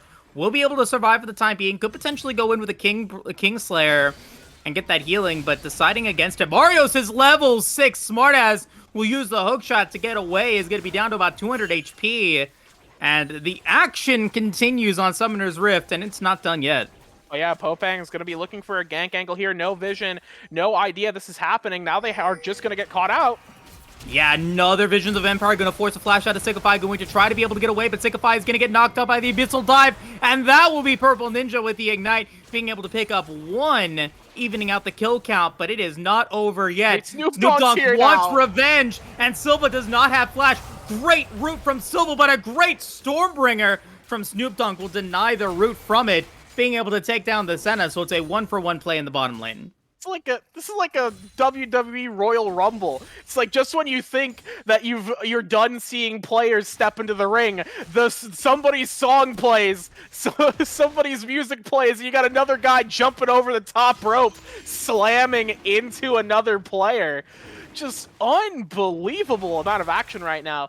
And really, both teams putting the pedal to the metal and trying to get tempo, because tempo is what is most important for either of these teams. Both of them want to get a lead so they can start snowballing, and we're going to see a potential Dragon steal. Who's going to get it? Oh my god, Popang is going to try to go in, not able to get the Dragon though, as Snoop Dogg is going to be in trouble. Nothing they can do will fall, going to get shut down. That's going to go with a Purple Ninja, as Signify is going to try to have that movement speed to be able to get away.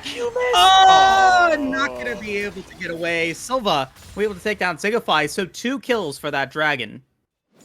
Yeah, this, definitely, they at least secured the Dragon. That's always a good thing.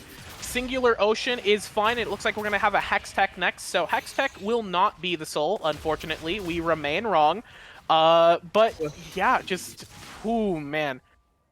Unfortunately, despite the fact that they were able to secure the Dragon, the health bar on Snoop Dogg was so low, and Signify burned so much of their own HP to try and repair just how broken Volibear was, that both of them end up going down as a result. Now Holy Carrot's in a bad fight.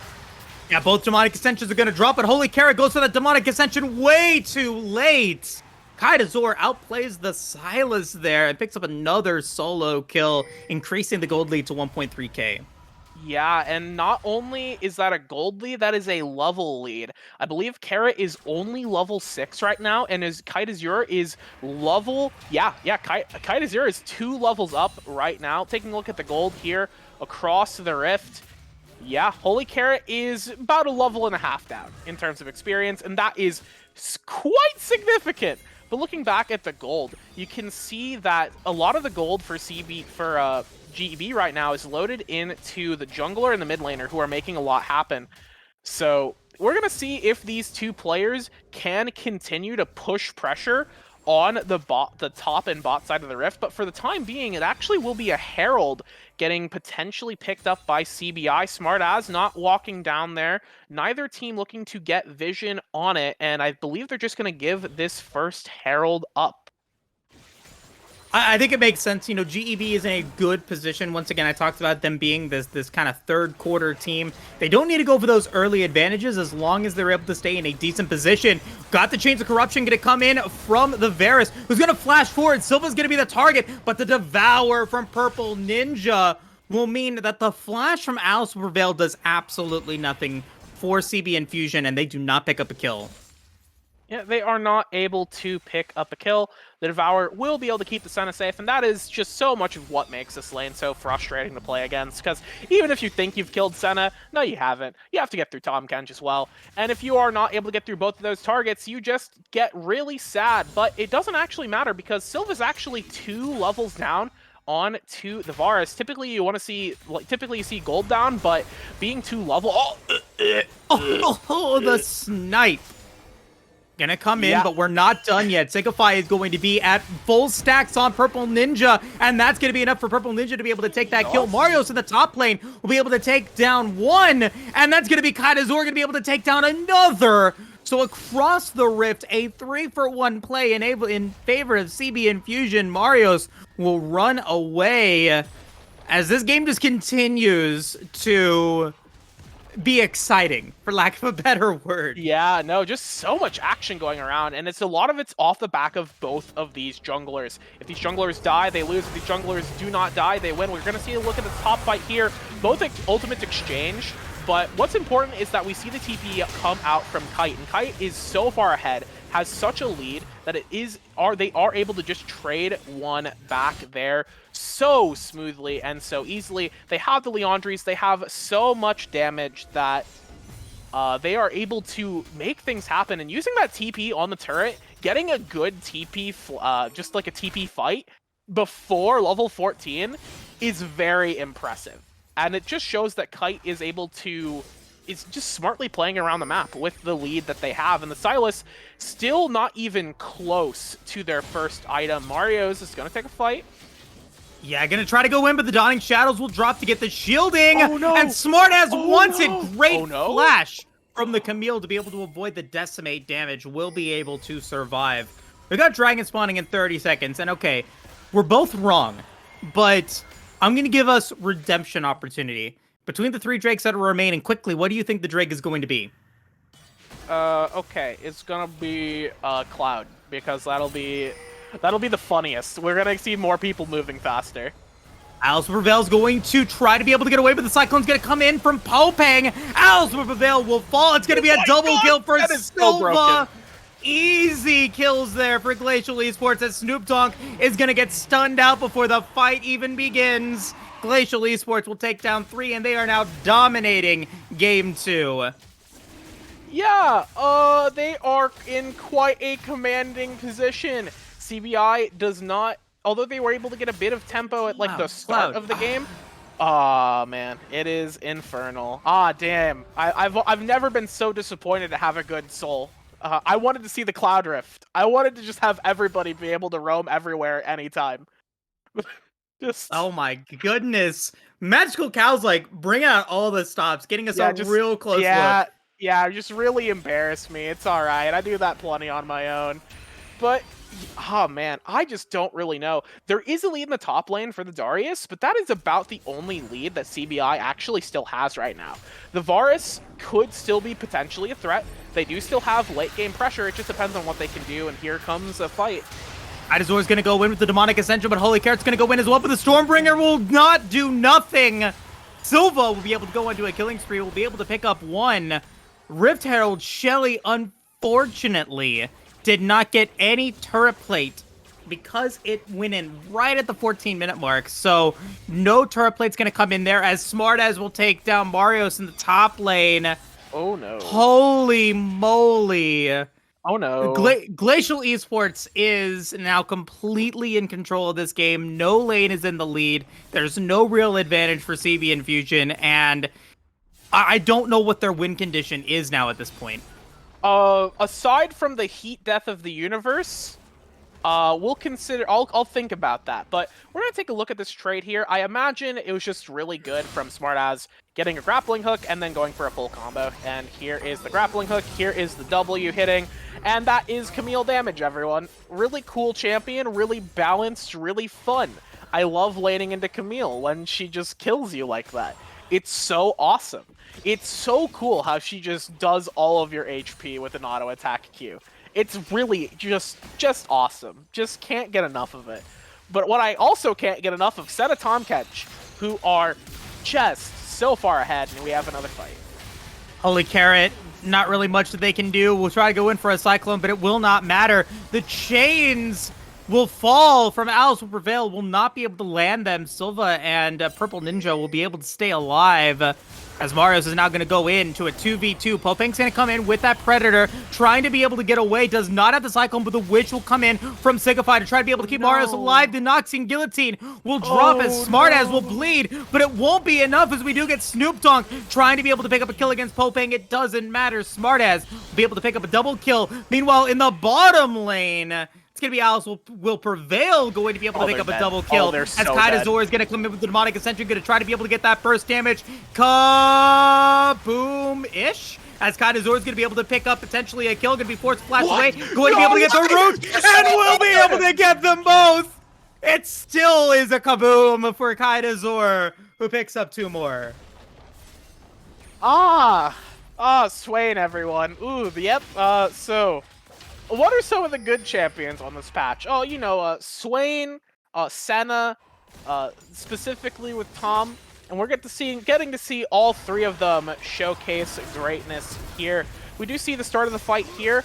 There is just like, we do see Varus getting a lot of damage there. That's a lot of the Q poke that Varus has, just blowing people up with the W active, but they were not able to secure the kill onto the Senna immediately, and they decided to stay a little bit too long without vision.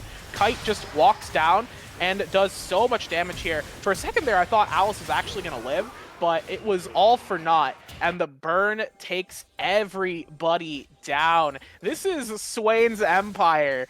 Kite has 22 Magi stacks right now. That's right, we have bought Magi's this game onto the Swain, and he's ready to get more.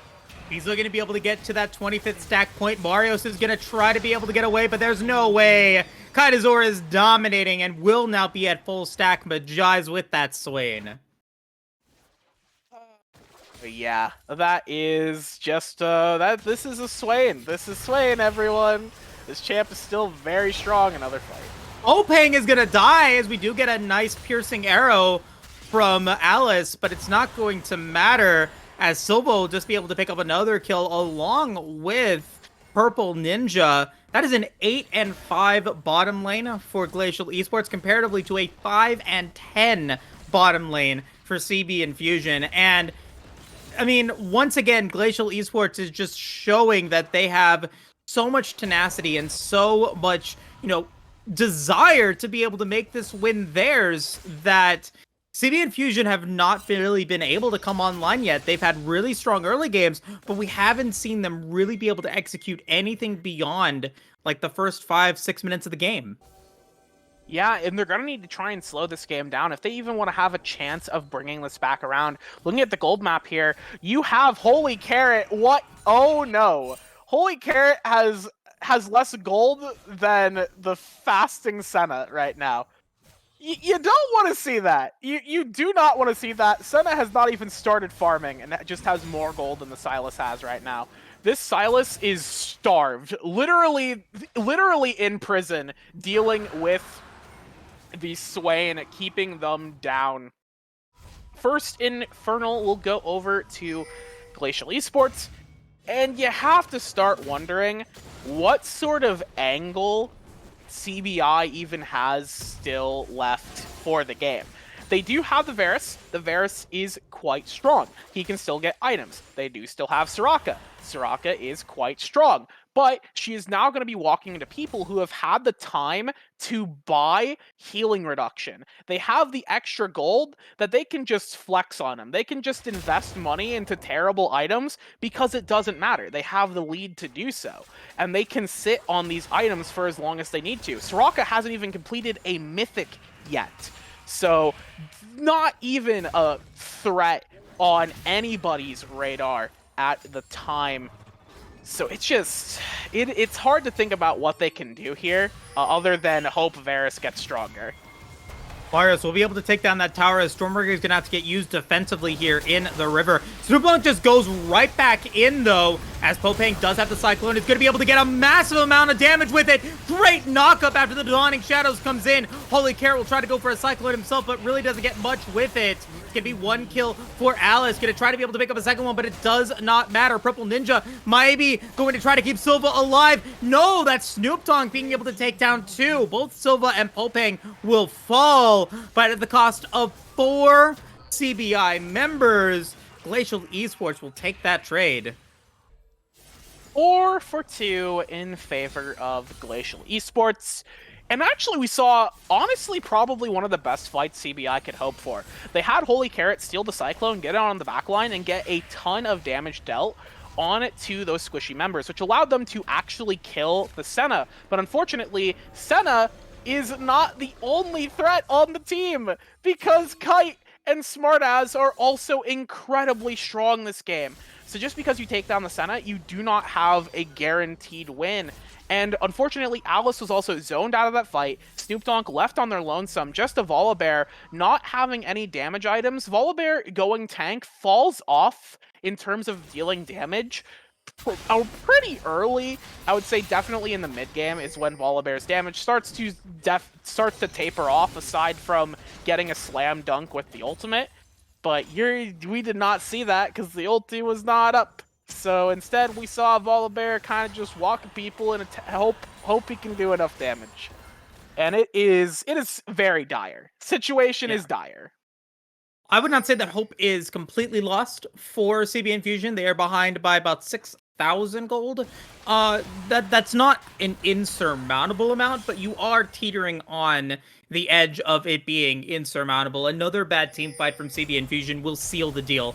I'll say that now, and they've got to look to try to be able to make what plays that they can. Smartaz is going to maybe be a target here as the teleport's going to come in from Kaitazor. This is going to be a potential counterplay for Glacial Esports. Snoop Dogg is going to get targeted, and Snoop Dogg will fall. Kaitazor will go golden, but his legendary is going to flash forward, going to deal massive damage to multiple members as Smartaz will go unstoppable, going to be able to get a double kill, and Mario's will do nothing to stop it. It's a triple kill for Smartaz and the Camille, and time of death, CB Infusion at 22:30. I feel like sure, we can say that this is the time of death. They've been dead for a while. Like, you know, they've been catatonic. They've been on life support, and we just GEB has decided to pull the plug. It is so tragic to see this happening here. But I mean, if you're CBI at least, but. Yep, that is at least gonna be, we're gonna get a kill, potentially. Please, God, please. Oh, okay. God. Alright, and that's a shutdown, and it went to Varus! The best possible person! Okay, winnable.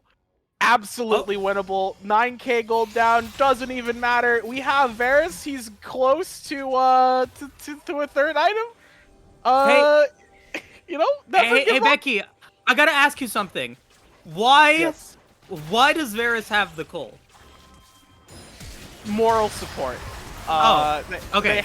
They bought it earlier in the game because they had a bad recall, or I guess a suboptimal recall, and they just have not had a reason to sell it yet, I guess.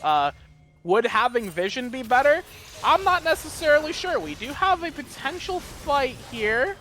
Popeng is going to go golden, but he could potentially go in with a good Nimbus strike if he wants to. Stormbringer is going to get used by Snoop Dogg, but Popeng will die. Demonic Ascension is going to come through as Kaitazor is in all of everyone's faces. Going to go golden, going to heal up, going to try to be able to pick up kills as Kaitazor is going to go legendary. Going to be able to pick up a triple kill. Going to try to go for the penta kill. He wants the penta. He doesn't get it, but it's an ace for Glacial Esports Black. And they will take that 5 for 2. Kaitazor not even close to dying.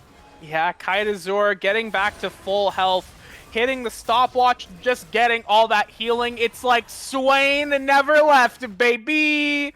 Old Swain is back, and old Swain is angry with that demonic power he has. He can just heal while in stasis, and he's able to just stay in the front lines for as long as possible with the healing from the Senna as well. There's no way you can kill him, and there's no way you can pull the game back. Glacial Esports Black taking game 2, looking at taking the series and the finals. I'm gonna say it again. What the heck are these drafts that are going in? Glacial Esports Black has drafted so much better. Once again, CB, like, in this game, I really do have to question the Soraka Varus picks in B2, B3. It's such a niche pick. You don't see them really often at all. They are not meta. I don't care. Soraka Varus are not meta.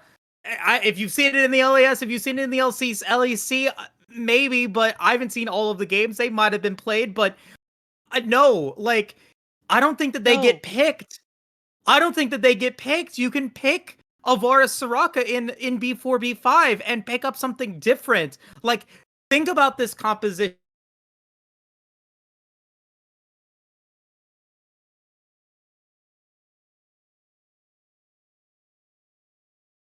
Volibear with the Silas, Hulu Sivir, a Karma Sivir, like a Jinx even, like something to give you a Shirelia's would be so much better than the Soraka here. So I don't mean to be so criticizing of CB's draft, but I do have to talk about it because I feel like that is once again a critical error that costs CB Infusion this game.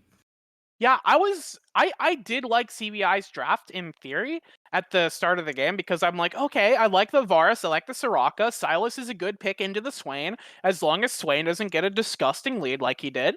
And there are good things about their draft, but it's also just going in two different directions because the Varus and the Soraka want to play a more safer game where they kite back, they play longer team fights, and they look to maximize damage from just auto-attacking.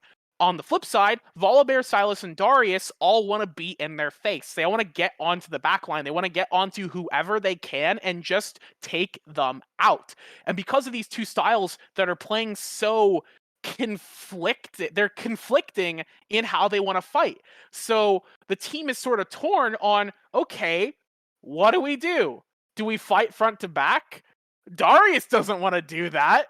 Volibear doesn't want to do that. Not necessarily, at least. So what do? We can't look for flanks. Soraka's not going to be able to heal your guys in the back line. You needed a different support. I think the Varus is okay, but absolutely you wanted something that can bring the Shirelias because that movement speed is so important for these champions that just want to be in their faces because they had absolutely no way of sticking on to anybody on the side of Glacial Esports. And by the time that Glacial Esports is okay with getting stuck on, they had more than enough damage to close it out. Exactly. We're going to take a quick break, though. Glacial Esports Black is now one game away from making this a Group A Grand Finals. CB Infusion, they still are not out of this series, and they can bring it back potentially in a Game 3, 4, and 5 situation. It is going to have to take a reverse sweep from this squad to make it happen. When we return, we'll go to the analyst desk to see what Cow has to say, and then we'll get into the draft for Game 3. You definitely do not want to miss it. We'll be right back.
Welcome back, everybody. We are here and we are live for the Victoris Triumph series. We are in the game 3 situation. The final moments the match of CBA. point. I'm so sorry. I'm so sorry. Oh my god. I just totally went for it, Becky. Pardon me. No, it is all right. I think, leave the viewers on their toes. Who's gonna intro us into the desk next time? It's gonna be Cow, actually. We're gonna get Gurf on. He's gonna pull us into the desk and then disappear. That's what's gonna happen. But I think that it has been a rough series for CBI so far, and I think a lot of it, while we've got time to talk about it, I think a lot of this is coming down to how they're approaching the draft and how CBI's approach to the draft is just getting outclassed across the board by what Glacial Esports are bringing this game. Mm-hmm. For sure. And I mean, this game especially, I think it is quite ballsy to go Volibear first pick. We talked about it a little bit in the break we had, and yes, I do agree with you, Becky. It's a really good all around, but it's not something you first pick because of the fact that it is in this position that you can so easily counter it, and they did pick it up with the Sanatam Kench, and you just take it away from there. The Wukong was also picked third after that, I believe. So yeah, I think something has to change, and something has changed with the fact that CBI has decided to go for red side. They did have side selection this game, so we'll definitely see a different style of draft, I think, and hope. Yeah, I hope we'll see. They've got to have something else. They've been in this league for long enough. They've had enough games, enough data, where they have to have something else in the tank that they're planning. They've got to have something else, in this do or die situation. I hope they bring something to the table, and I hope it's better than what we saw last week. Coming into Glacial Esports in Game 3, we saw the Garen into Camille literally trolling, just unbelievably bad. What do you think, Moose? What do you want to start seeing? Well, I think I think that from now on, this series and this playoffs has really taught me that we need to be looking at the strength of teams in regards to how they draft as well. Because the way that CB and Fusion has drafted has put them in such a difficult position going into these games. And so I do think, talking about the draft is very important here. Going into this, that Glacial Esports has a couple of really strong priority picks that are going to be available. If you do not ban out Senna in the third ban, you're giving Glacial Esports Senna TK. But if you keep the Senna available, or if you ban out the Senna, you're giving them access to something else, like potentially the Anivia or potentially the Fiora. Those are picks. The Fiora pick is a little bit more questionable in terms of okay, Fiora can be countered, but we've seen Smartaz play a very strong Fiora game and could show hey, if you're going to not ban that out, we're going to show you why it gets banned out for a reason. So if I'm CB and Fusion, I want to be thinking 1, 2, 3 steps ahead of the curve here and looking to be able to pick champions that are still going to be able to be rounded out and are still going to be able to be flexible. One of the best things that we've seen from professional teams here in Season 12 is the ability to pick champions that can be flexible in the first couple of lanes, or the first couple of picks. That makes them extremely valuable assets and tools to be able to use. Something like a Volibear, for example, can be used very well into the top lane or into the bottom or in the jungle, so it can be flexible. But when you do that, you have to be able to understand that Volibear plays a very niche game. It's very early game. So now how are you going to be able to draft around that? What other flexible picks can you play that can play more early game where that can complement the Volibear very well? And so I want to see CB and Fusion start thinking ahead. I can't draft for them. We can't draft for them. That is not our objective here. But I think all across the board, I think everyone agrees that, CB and Fusion, if you want to make it to grand finals, you have to get your act together and draft. And I'm not saying that from a place of, superiority. I'm saying it from a place of love. Get it together. Get a grip, girl. Yeah, it's called tough love at this point, I think. Yeah, we do have a little bit of a delay here. There was a PC go boom, as Holy Carrot say. So we'll just Holy Carrot. Yeah, PC go boom is in Holy Carrot punched a hole through their PC tower after last game. They were down like 4 levels on their lane opponent. No hope, no way back, and they're just like, I want out. I'm taking matters into my own hands. I'm doing the one thing I still can do.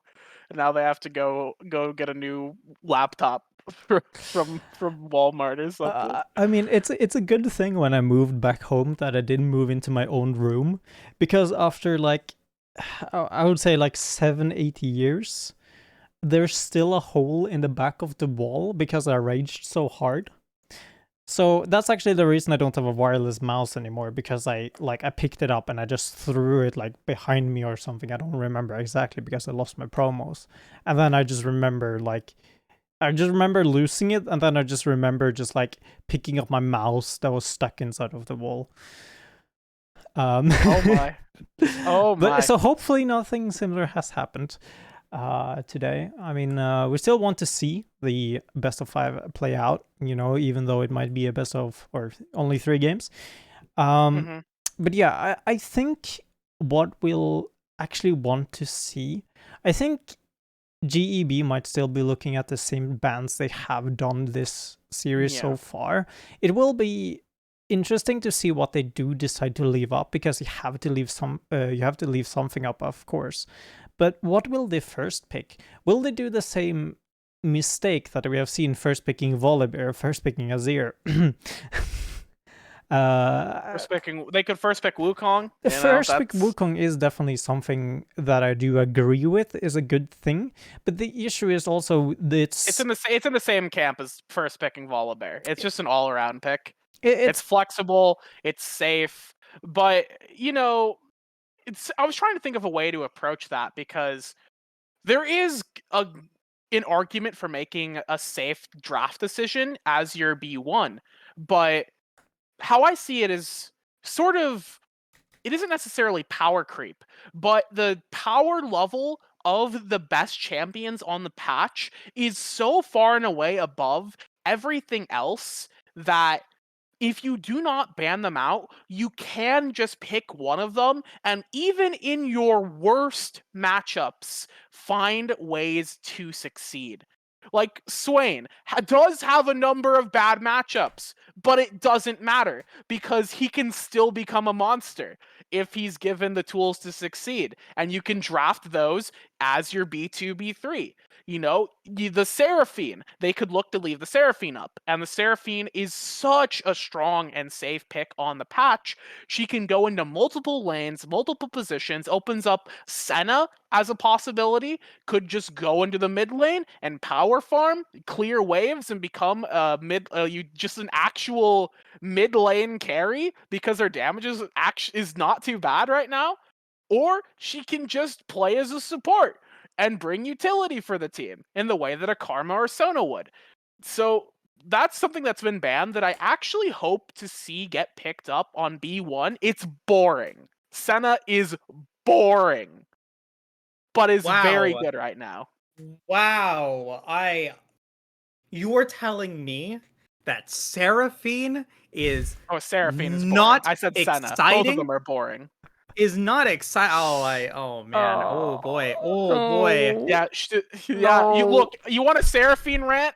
I've got a whole essay about Seraphine. All right, Mhm. I wrote a thesis about how Seraphine is the worst decision ever created by Riot Games. Just an embarrassment to all of MOBAs as a genre. The Seraphine champion, but it's good right now, so might as well just pick it B1. Yeah, I mean, I think so too. Honestly, Sona is not a bad. I mean, Seraphine is not a bad champion. My bad. But yeah, like we still have some issues here. There is some power issues. It look Oh, okay. oh, Yeah, eyes, that eyes, is yeah. eyes emoji. Ice emoji. It is looking like CBI is pulling out all the stops, and they are using a sub for this game because of some issues. So Oh, that would actually be pretty interesting because oh, you are up against the wall right now, right? That you really can't go anywhere, but I would say up, but yeah, it's kind of rough. So Moose, if we're gonna see a sub this game, I want your sort of thoughts on that, Moose, in terms of how this could change the dynamic that we're seeing in the series right now. Well, so Glacial Esports has played very strong in responding to the early game aggression that CB Infusion has been able to build. So if you find a player that can play very well into the mid to late game, that could be a catalyst for you to potentially be able to win the game. Or if it's another player and another person that knows how to play the early game very well, it could be an opportunity for you to capitalize upon it. And that is why when you do have to put in subs, it happens. Sometimes putting in those subs can be a good thing. It can change up the dynamic of a player composition because what is happening for CB Infusion right now isn't effective against Glacial Esports after, the 5, 6, 7 minute mark. So being able to change something up here, I think, is not always a bad call, but it's always going to be a question of whether or not this sub, whoever it may be, is going to be able to perform at the same level that the person that they're replacing is. Does that mean that we're going to see multiple lane swaps as well? Are we going to see, Mario's go into the jungle again? Is it going to be another top laner? Is it going to be a mid laner? There are other options, and there are a lot of questions that now CBI has to answer, but coming in with a different team might be the catalyst that they need to start winning games. yeah, okay. So yeah, it is Jensen going to be subbing out or subbing in for Sigafly here. Jensen? The Jensen? No, coming off of unfortunately not. Cloud9. But do Whoa, you? we got Jensen on the mic. Let's go. But in the background, I do hear the draft music, which means it is ready for draft. It has been started. Becky, Moose, take it away. See you on the other side again. Thank you very much. And Magical Cow always there for us. Playing double duty today on what I think sadly is his last Victoris Triumph production. Unfortunately, trying to make a better life for himself or something and going and doing things. I don't know Imagine what's doing going on. things. Yeah. I would Imagine never. doing things. Yeah. But getting into the bans really quickly, Glacial Esports has stayed consistent with them, with the Zeri and the Twitch coming through. Remember, Seraphine is usually that ban number 3. CB Infusion, though, they banned out the Anivia and the Ziggs in game 2, leaving open the Senna TK. They do not want to deal with Kaitazor's Anivia again, so they will ban it out. Now, the big question here is, do they ban out the Senna, or do they ban out something different like the Ziggs or like the Camille or something like that? They decide to ban out the Ziggs, which I think we all know what that means. I think we all know what that means. Oh, no. Yeah, wow, there she is. What a surprise. You absolutely banned Senna there. Ziggs is not a problem. Ziggs is, annoying. He's like a swarm of mosquitoes. This champion is not worth banning unless you truly have no answer to it. So wasting a ban onto Ziggs when you know that this team is going to play Senna. You know that Glacial Esports is really good at playing with Senna, and you leave it up. It is mind-blowing. And we pick Udyr. Just beautiful. All right, what else can we do? What can we do to supplement the Udyr in this draft? Once again, you need someone that can pick Shurelias, and Zilean is an answer for that. Zilean does give you that opportunity to be able to go in for movement speed, but once again, Zilean is not a pick that Glacial Esports is probably going to pick up here. We know that it's probably going to be Senna TK unless they want to go for something spicy. Zilean can be a pick that you pick in R4, R5, but instead they have decided to lock it in and they are showing their hand early. Glacial Esports now knows that they could potentially counter about it, and Glacial Esports have decided to go with the Trundle TK, clearing out the rest of the bottom lane and also being able to get another early game counter for the Udyr. As Kog'Maw, no. Vayne Okay. will get locked in. Vayne gets locked in. All right. Okay. Vayne is really good in a Tahm Kench. So I think in terms of busting through the champions that work really well with Senna, Vayne is a good pickup. It also gives Alice a champion that they've been really proficient with across the split. But man, Trundle is such a good pick here. The pillar alone has so much mileage at taking down the Udyr, because Udyr, for the time being, is one of their main tools at starting fights and actually getting into fights. Udyr is supplemented by the move speed boost of the Zilean, so that is helpful. However, it doesn't matter when you have to walk around a pillar, or the pillar stops you, and the pillar slows you, and Trundle's also faster than you. So there's just a lot with the Trundle pick there that I think is so smart from Glacial Esports to go against what CB Infusion has right now.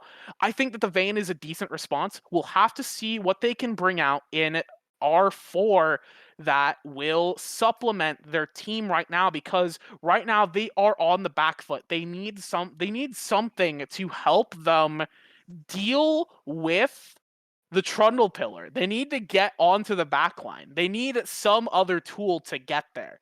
I do not know. Karma and Lulu both taken out, and we've gone with Renata. Renata does have quite a bit of good movement speed boost as well, but your damage is now looking a little low, and you're going to have to bust through Tahm Kench Senna. Correct. And so now, like, I think you do have to go with a little bit more of a tanky top laner here. You can go with, like, the Ornn, for example. Go for something that can scale up. You are a hyper-scaling composition, and you banned out the Swain. I think that that's a great idea. Kaidazor played a phenomenal Swain game in Game 2, going legendary with the champion. Had the potential to go for the pentakill, but just wasn't able to get those final kills in. The Azir is going to get locked in to counter the scaling. So you've got damage, you've got resistance, you've got terrain. Glacial Esports now can go for something that goes for split pushing again, and the Camille is going to come in into the top lane, which makes it extremely difficult for CB Infusion to pick a tank up against it. Ornn is not going to have a fun time. Gnar, I don't think, is going to have a fun time. Darius, we just saw this lineup from CB Infusion, and Darius did not have a good time against the Camille. Jax, maybe? Okay, the Jax is a better pick, I hear. It is still a skill match, but I think Jax is a better time. Okay. Well, I do think Darius is still not bad. There were other things that went wrong in the last game to get Camille such a heavy lead over the Darius. Still very, very much, it's going to come down to who can perform better in those 1v1 fights. Last game, we saw Smartass perform better. Will Mario's perform better this game? It could go that way.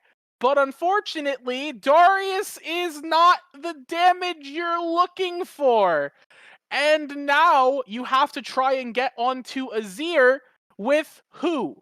With who?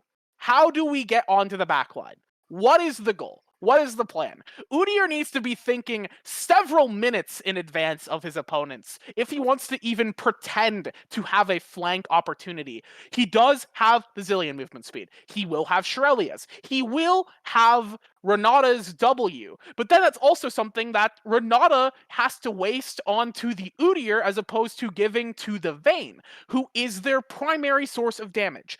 It is such a bizarre comp coming out from CB Infusion. I just don't know, like, does Marios only play 2 champions? I feel like we've seen more than 2 champions from this guy. Why are we getting the Darius run back? Why? Why? Why? I mean, Why? looking at the draft again, I do appreciate that CB Infusion did want to go for a flexible pick in the Zillion. They believe that, hey, Zillion can be a flexible pick that can go into the mid lane or go into the support role to go in with the Vayne.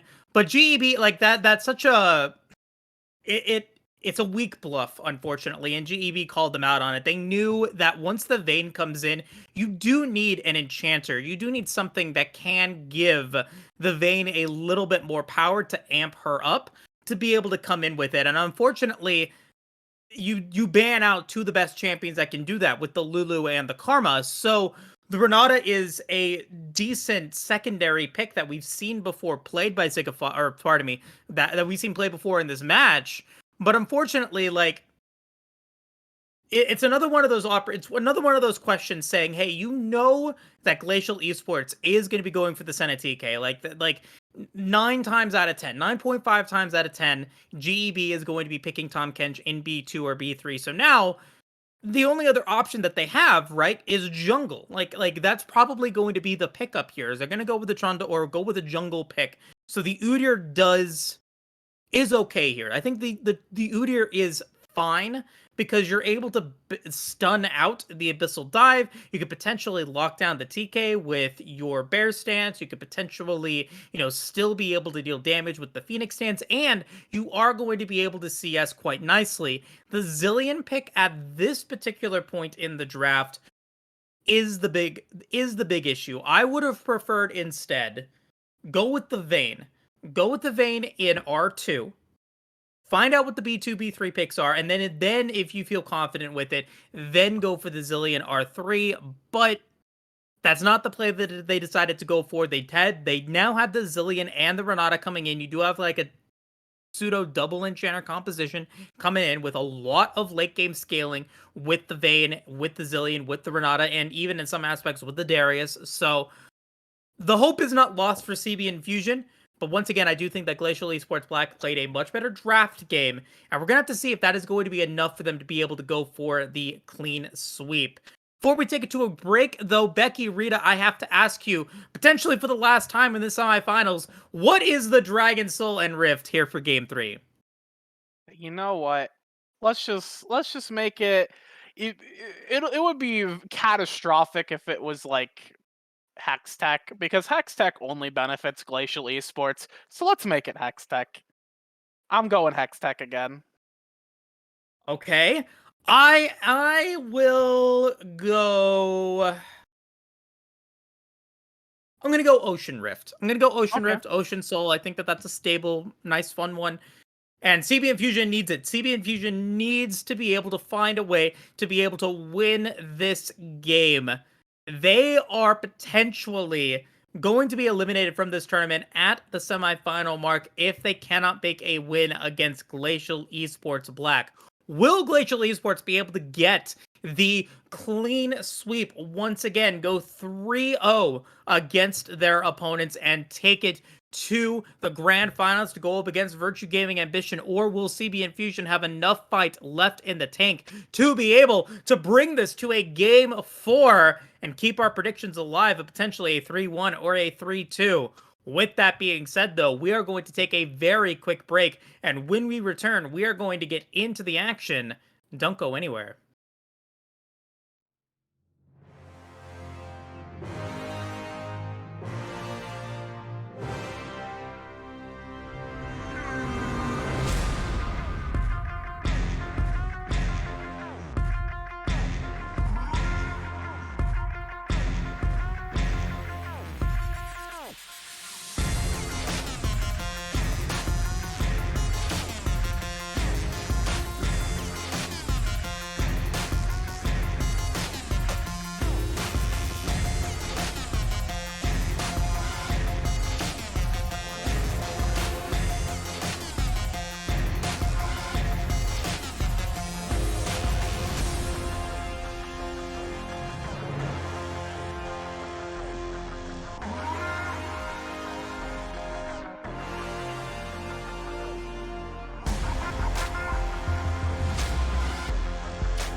Welcome back, everybody. My name is Moose, and I am joined here today at the desk by Becky Rita as we jump in to game number 3 of this Victoris Triumph semi-final match. CB Infusion currently behind the 8 ball, going to be 0-2, going up against Glacial Esports Black. If they want any chance of being able to win this series, now is the time to do it. And as we get into the match, we got both teams setting up. Let's quickly go over both of these drafts relatively quickly here. Glacial Esports Black is going to be over on the blue side for the first time in this series, as Smartass is going to be playing as that Camille, along with Popang as the Trundle, Kaitazor with the Azir, Silva and Purple Ninja will be playing as the Senna TK once again in the bottom lane. That is going to be your lineup for Glacial Esports Black as we do get our first damage of the game. Silva going to be chunked out a little bit. Taking a little bit of poke damage there, just a little bit of a trade, a little bit of a handshake there. Getting some Frostfang procs on to the Renata, just a little bit of cash money, like $2 and a few Chuck E. Cheese tokens. That's all good. I love Chuck E. Cheese. Man, I want to go to Chuck E. Cheese again. Yeah, you actually, I understand why. Because it makes sense, but you need to have you need to be like a guardian of a child to actually go into a Chuck E. Cheese if you are above the age of 20 or something. What? Yeah, no, we discovered this when I was working as an editor for an entertainment publication, and I was like, oh, you know what would be funny if we did a feature about going to Chuck E. Cheese as college students. And then we discovered that, oh wait, we can't actually go. They're not gonna allow us into the Chuck E. Cheese, are they? So, that's beside the point. Nothing more about Chuck E. Cheese. Looking at the runes and masteries here, we actually see the first strike Azir instead of the lethal tempo or the electrocute. There are a few different options you can go on Azir. I think that first strike is fine. In this lane especially, he'll be able to get a lot of free poke out and free damage and free money. So I think it's a fair pickup in this particular lane. We have Phase Rush on the Udyr. Not too surprising. He makes use of that very effectively. And everything else is pretty standard. 2 ghosts, 3 ghosts actually, including the Vayne. We'll see how the Ghost AD carry performs in this match. Yep, speaking of, really quickly, CB Infusion going to be the red team here. Mario's going to be playing as that Darius in the top lane with that Flash Ghost. Snoop Dogg with the Udyr. Holy Carrot got that Airy procking with the Zillion coming in with that teleport as Popang is going to come in against Mario's. Mario's is going to be in trouble, going to get ignited, going to get hit by the pillar, and is going to be sent to the Shadow Realm. First blood going over to Glacial Esports as we go over the rest of the roster for CB Infusion. Alice will prevail and Jensen going to be playing as the Renata Vayne there in the bottom lane. But first gold of the game going over to GEB. Yeah, first gold going over to GEB. It's a little unfortunate. We have Snoop Dogg potentially trying to make a play. Okay, we have the pillar. Yeah, Snoop Dogg's going to get slowed by the pillar, is going to be potentially stunned out, but can't quite get enough damage there. And Holy Carrot out of mana, not able to get the second time bomb. Kaitazor will survive, and Popang gonna look to be able to get a double scuttle start here on the Trundle. Yeah, double scuttle potentially onto the Trundle, which is really unfortunate. Udyr's one of his best qualities is the fact that he's able to basically be a shredder going through his jungle, efficiently clearing as much as humanly possible. And in this situation, getting double scuttle, this is kind of tragic. But being forced to respond to both plays in the top and mid forced the Udyr to fall a little bit behind. Don't worry about cannons. We all miss them. It's just 75 gold. All what it really means. Okay, we do it. We're gonna have a recall interruption. Yeah, here, Jensen. This is the deadest Renata on record. Wait. We'll be able to flash away, but didn't check the brush there. It's a little bit of a Popa coming in from the CB support player. It is what it is. Giving away flash for free, never ideal. But, I think Popang doing a good job just sticking around, seeing an opportunity, and taking advantage of it. For the time being, though, the game has slowed down quite a bit. All we've gotten is the one first blood. The Trundle now falling behind in farm as the Udyr has efficiently mowed through his own jungle and maybe potentially looking to get into the enemies. Trundle does have good clears, but he is a little bit slower. He's only got really one damaging ability to take care. In fact, he literally only has one damaging ability for jungle camps, and that is auto attacks. He relies a lot more on his just the passive burn you get from the Ember Knife or the whatever the slow equivalent is. Meanwhile, Udyr has Phoenix Stance. He also has Tiger, both of which do quite a lot for clearing camps.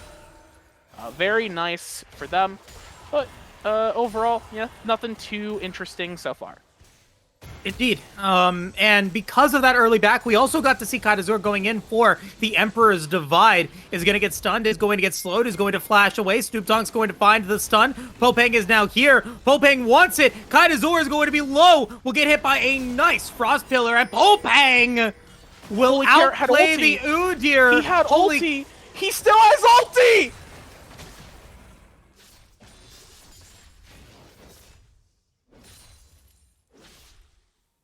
What? Did he actually have it? Was there a spectator bug? I need God to answer me. Tell me, please, that there was a spectator bug. He didn't actually have it. Please tell me that he didn't have it. Right? What? Right? Surely. No! What's going on, man? Oh my! Silly. Hello. Oh no! Oh, and just to punish me, my stream is currently at 144p.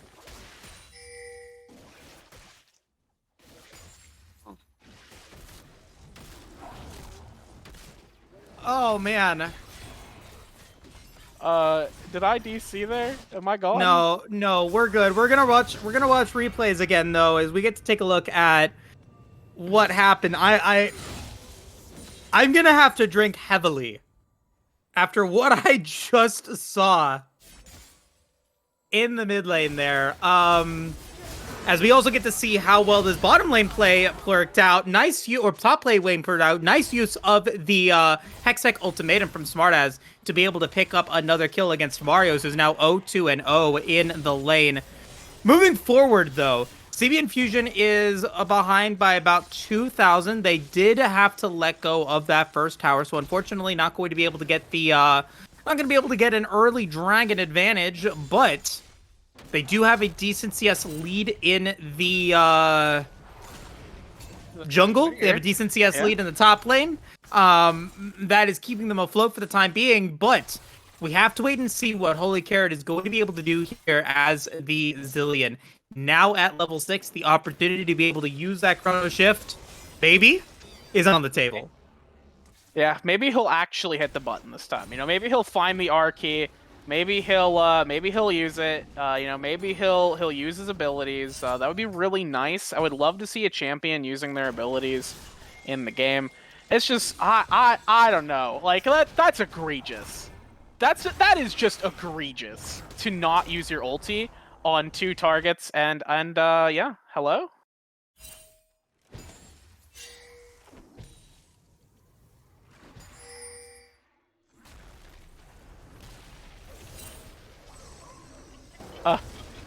Are we here? Hello? Am I back?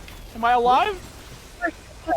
Thing is going to be going in, and Snoopdonk will be able to get the revive this time. Nice flash from the Trundle, trying to be able to get away. Oh my god!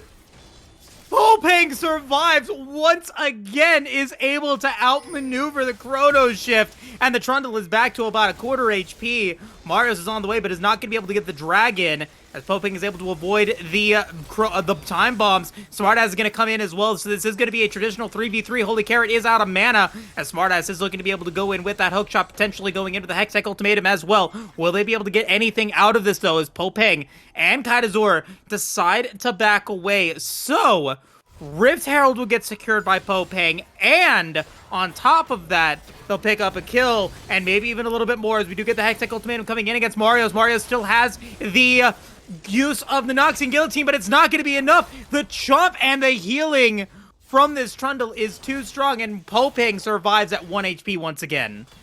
Yeah, I guess my internet has decided that it doesn't want me to watch this game, you know, for my own, I guess, emotional support.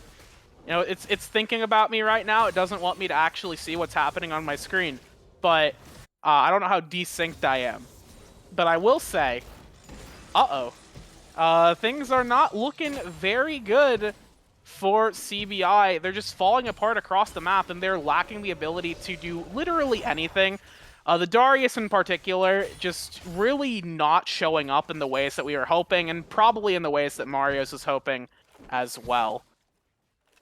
I still have no idea how connected I am, because I cannot hear anyone.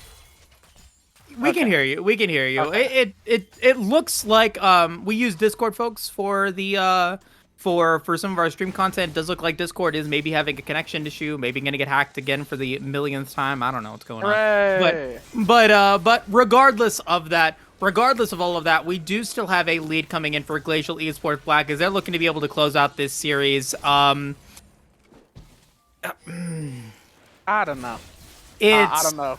It's. I mean, it is quite difficult to see CBI, who has performed so well, has performed a very, very strong season in Group E, going up against some really, really tough opponents, playing very, very well, having such a difficult time being able to find advantages here in this match, this semifinal match, dropping the ball in a position where, you know, they could have had the opportunity to potentially be able to find ways into a, into the finals. And if they want to keep this chance alive, they have to be able to win this game. And unfortunately, being behind by almost 5,000 gold at the 12-minute mark is not the way to do it. As we do potentially get a play of top side here, coming in from Snoop Donk. Got Smartass going to go in, though, going to have the Ghost Game pop by Mario. Smartass is going to be hit in by the piercing legs of the Camille, but is going to get stunned. Hextech Ultimate is going to come in. Mario's will die thanks to the Ignite coming in from the Camille, and now Smartass is looking to be able to go in for a 2v1 situation. We'll go in for the Snipe, going to be able to go in for the stun. Smartass is going to potentially be in trouble as he gets hit by the Time Bomb. That will be enough to pick up a kill at least, and the shutdown against the Camille. And it is an Ocean Drift! Hooray! We did it.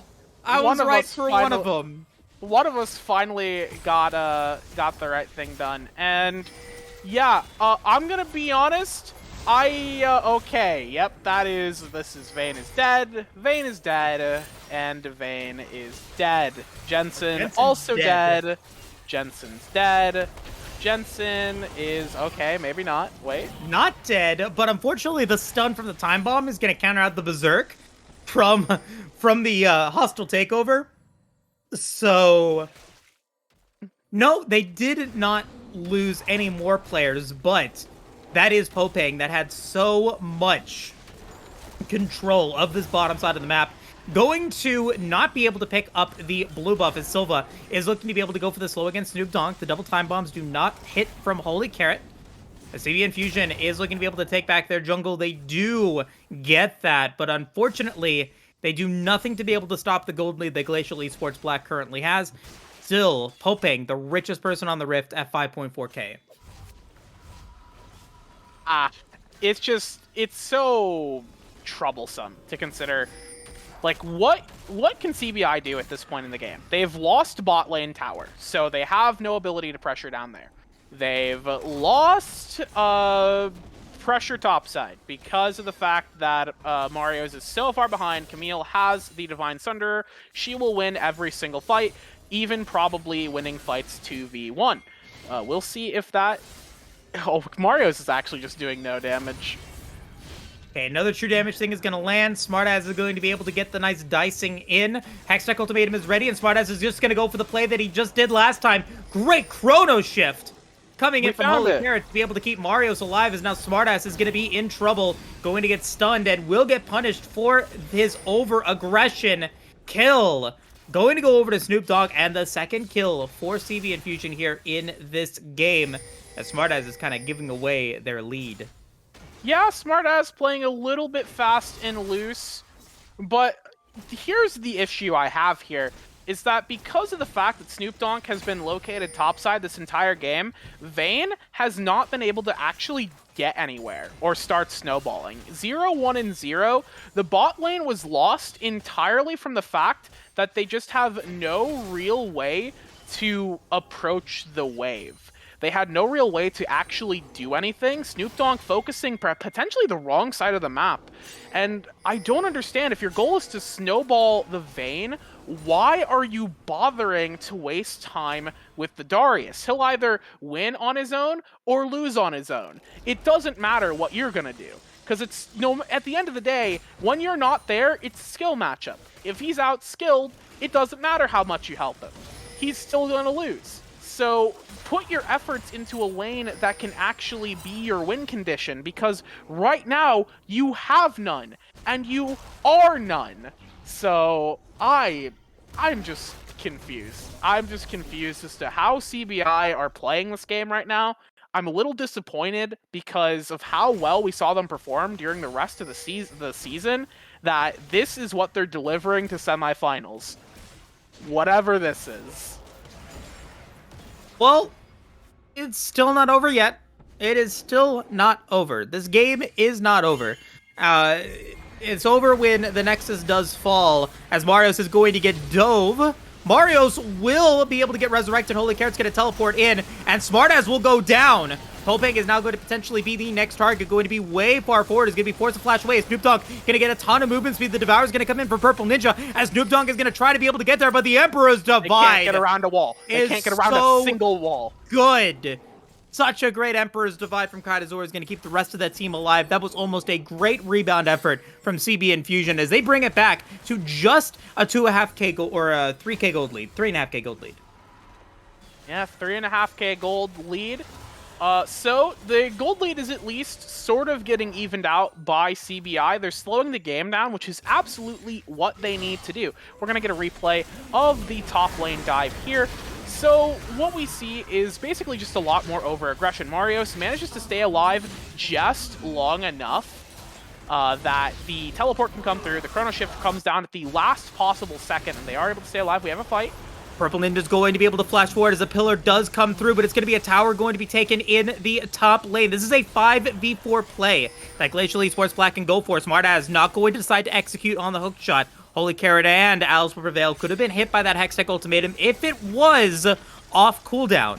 Smartass still has a couple of seconds before it does come through, but unfortunately, CB Infusion cannot go for a play at the Dragon Pit because Marios is in the top lane looking to be able to get whatever damage he can. He was able to take one tower, and maybe he's looking to be able to get some damage onto a second one. Unfortunately, the time for that play has indeed run out, and he will have to run away. Decided to go for a little bit of an egregious back, but will still be able to get away. We'll just run away from Kaidazor. So with that being said, you sacrifice the dragon, and you bring it back to just a 2.5k gold lead. Yeah, 2.5 gold lead. Once again, being shrunken ever so slightly as the getting shrunken ever so slightly as the game ticks on. We see the Gore Drinker getting picked up by the Darius. Has the Mythic. Will hopefully help him not die as much to Smartass. They are even in levels, so optimistically, we could see the Darius actually start turning these fights back around, but the Camille has now started to just go to the other side of the map.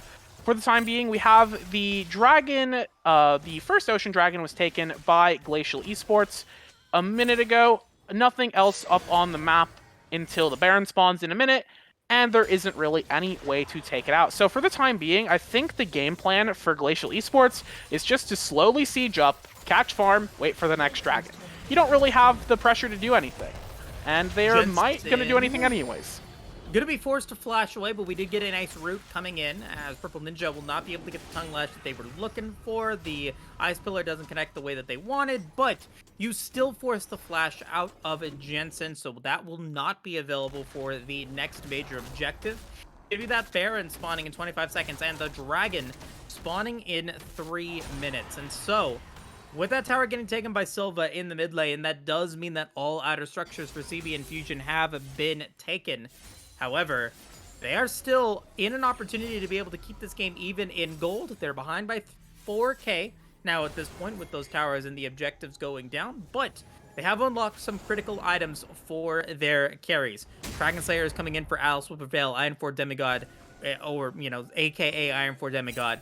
Everfrost, which is the most important item for Holy Carrot, being able to get that root is going to be available, and let's see if they are going to be able to maybe get a play here. Marios is going to get hit by the root, is going to be able to go for the Ghost Blow, he's fast, and will be able to get away potentially, but it's going to be Smartass coming through. It's going to be the Ice Pillar coming in from the Trundle, and that will be enough to be able to take it down. Meanwhile, the Baron is going to get started. Kaidazor is going to be able to use a nice use of his E to be able to get the Emperor's Divide. He's going to trap all the members of CBI. Baron's damage is crazy. They're going to be able to take the Baron, but they might not survive this play. As Smartass is going to be able to come in. Jensen's going to be the first to fall. Alice Prevail's going to get hit by the Hexagonal Ultimatum as Holy Carrot gets ignited. Will die. Alice Prevail will die as well. It's a triple kill for Smartass, and 4 members of CB Infusion lose Baron. The theory behind that play was smart, but the execution was just so dire. It's so desperate, and they had to try something, and that something just wasn't the key to their success, at least for the time being. Baron being removed from the equation is okay, but it's not like Glacial Esports needed it, and it's not like they were going to be looking for it anytime soon. So Marios being on this bottom side of the map, he manages to pull 4 people to him. That's pretty good. However, because TP was still available for Kite Azure, they were able to get back up to the top side of the rift once they realized the Baron was on the table.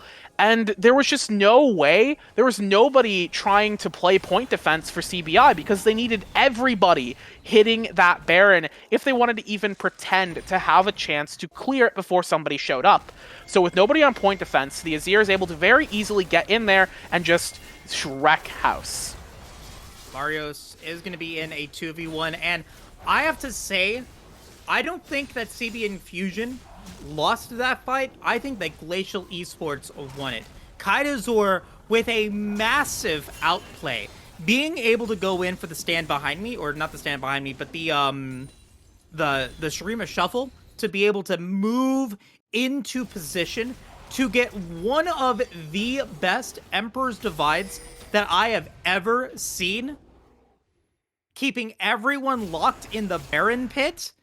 It was a thing of beauty from this Glacial Esports mid laner, and they were able to execute upon it perfectly, being able to pick up 4 kills in the process. I mean, one of the best plays in the VTS by far, coming in from Kaidazor and that Azir.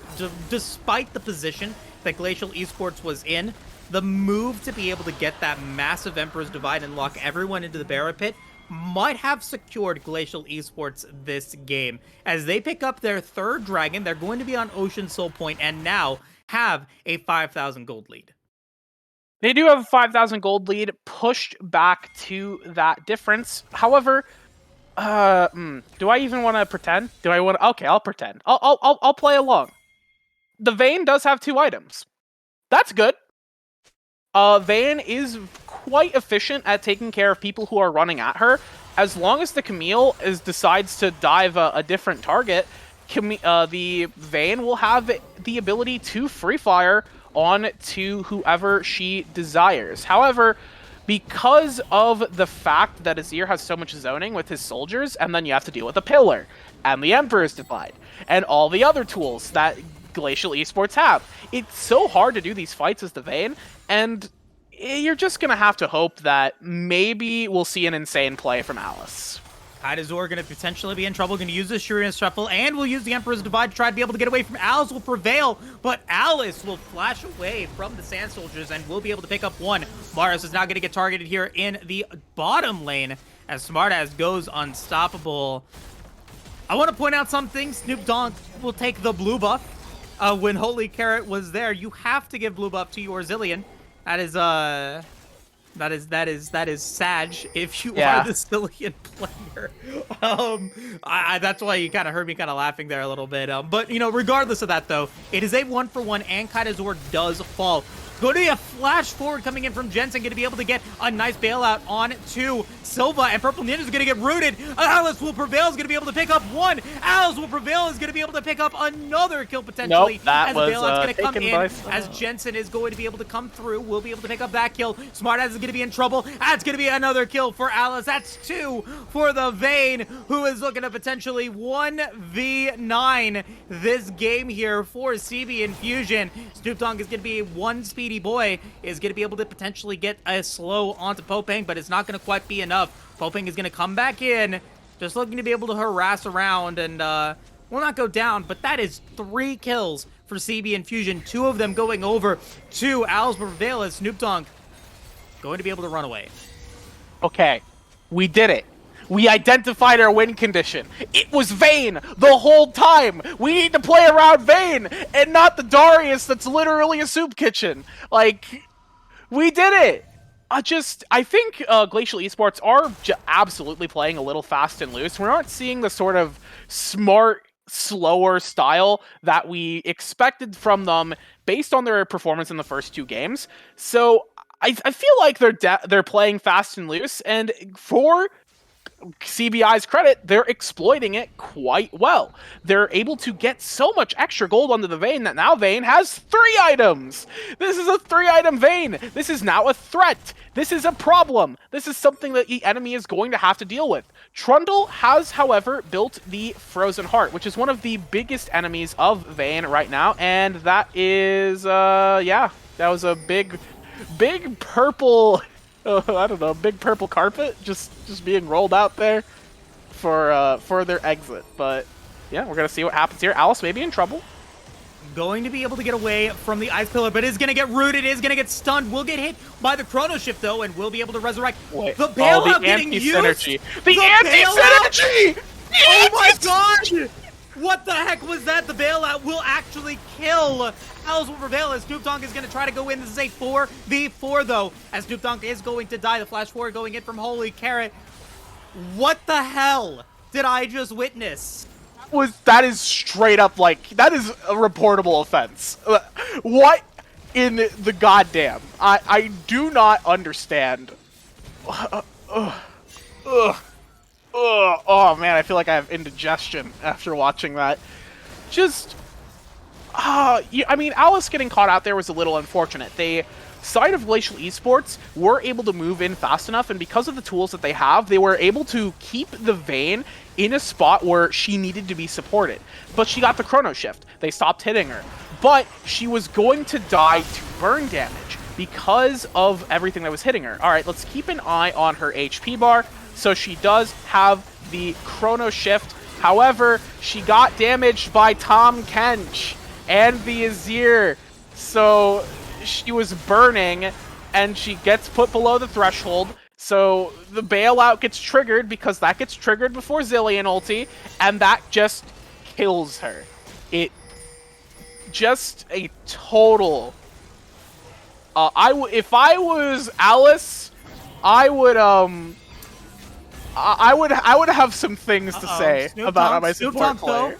Snoop Dogg is going to be in trouble, going to try to run away, as we do see another play going into the bottom lane. Alice Will Prevail is going to try to be able to pick up kills. Will be able to pick up one, but it's going to be Popeng that's going to be able to go in for the response. Jensen is going to get resurrected from Holy Carrot, as Marios will come in, going in for the 1v3 heroics. It will not matter, as Silva will be able to try to pick up another kill here. Jensen is going to be able to use the bailout on themselves, going to try to be able to maybe pick up a kill on Popeng, but Popeng does have enough resets to be able to come in, and that will do it. CB Infusion is going to get aced, and Glacial Esports Black will have 19 seconds remaining until Snoop Dogg or Alice will return. It is going to be a GGWP, and in 3 games, Glacial Esports Black has taken out their opponents. They will be your second team to face off against Virtue Gaming Ambition in the grand finals of the VTS. Let's see how they ended. It's going to be a kill against Snoop Dogg potentially, as the final hour is not available for Alice Will Prevail. They're going to try to do what they can. They're going to try to survive. They are going to find nothing, and that will be the end, as Glacial Esports Black will take game 3 and take the series. What a... I don't know what to say. First of all, fantastic job to Glacial Esports Black. You all played insane. Not only did you play insane, you drafted insanely well. You picked compositions that not only are good on the patch, but were good into everything your opponents prepared. You had a complete runaround of anything CB Infusion was thinking about doing in this game. You knew what they were trying to do before they were doing it. I think so as well. But but I CB Infusion, what happened? What um happened? I I don't know. I really I couldn't tell you for sure, Becky. I want to bring Cow back in after we take a look at the damage graphs really quickly. 23,000 damage on Alice Will Prevail doesn't even compare to the Can we 29,000 damage that Camille was able to go in. I 12 and 4 we on the we gotta Camille get bow. can we give Alice a purple heart or something? Like, can we give them like a like an award for wounded players? Like, they need like something. Like they deserve they should get paid money by their support that game for just what we had to see. I don't know. Cow, you're a smart guy. You got a big brain. Break it down. What in the goddamn that just happened here? Give me a second. Okay. All right. Okay. Ooh, Yeah, all I right. was We're throwing right. out those papers. I was right. I was right. Ah, wow, you did it! You were right! It was a 3-0! It was a 3-0, we were both wrong again! How does this keep happening?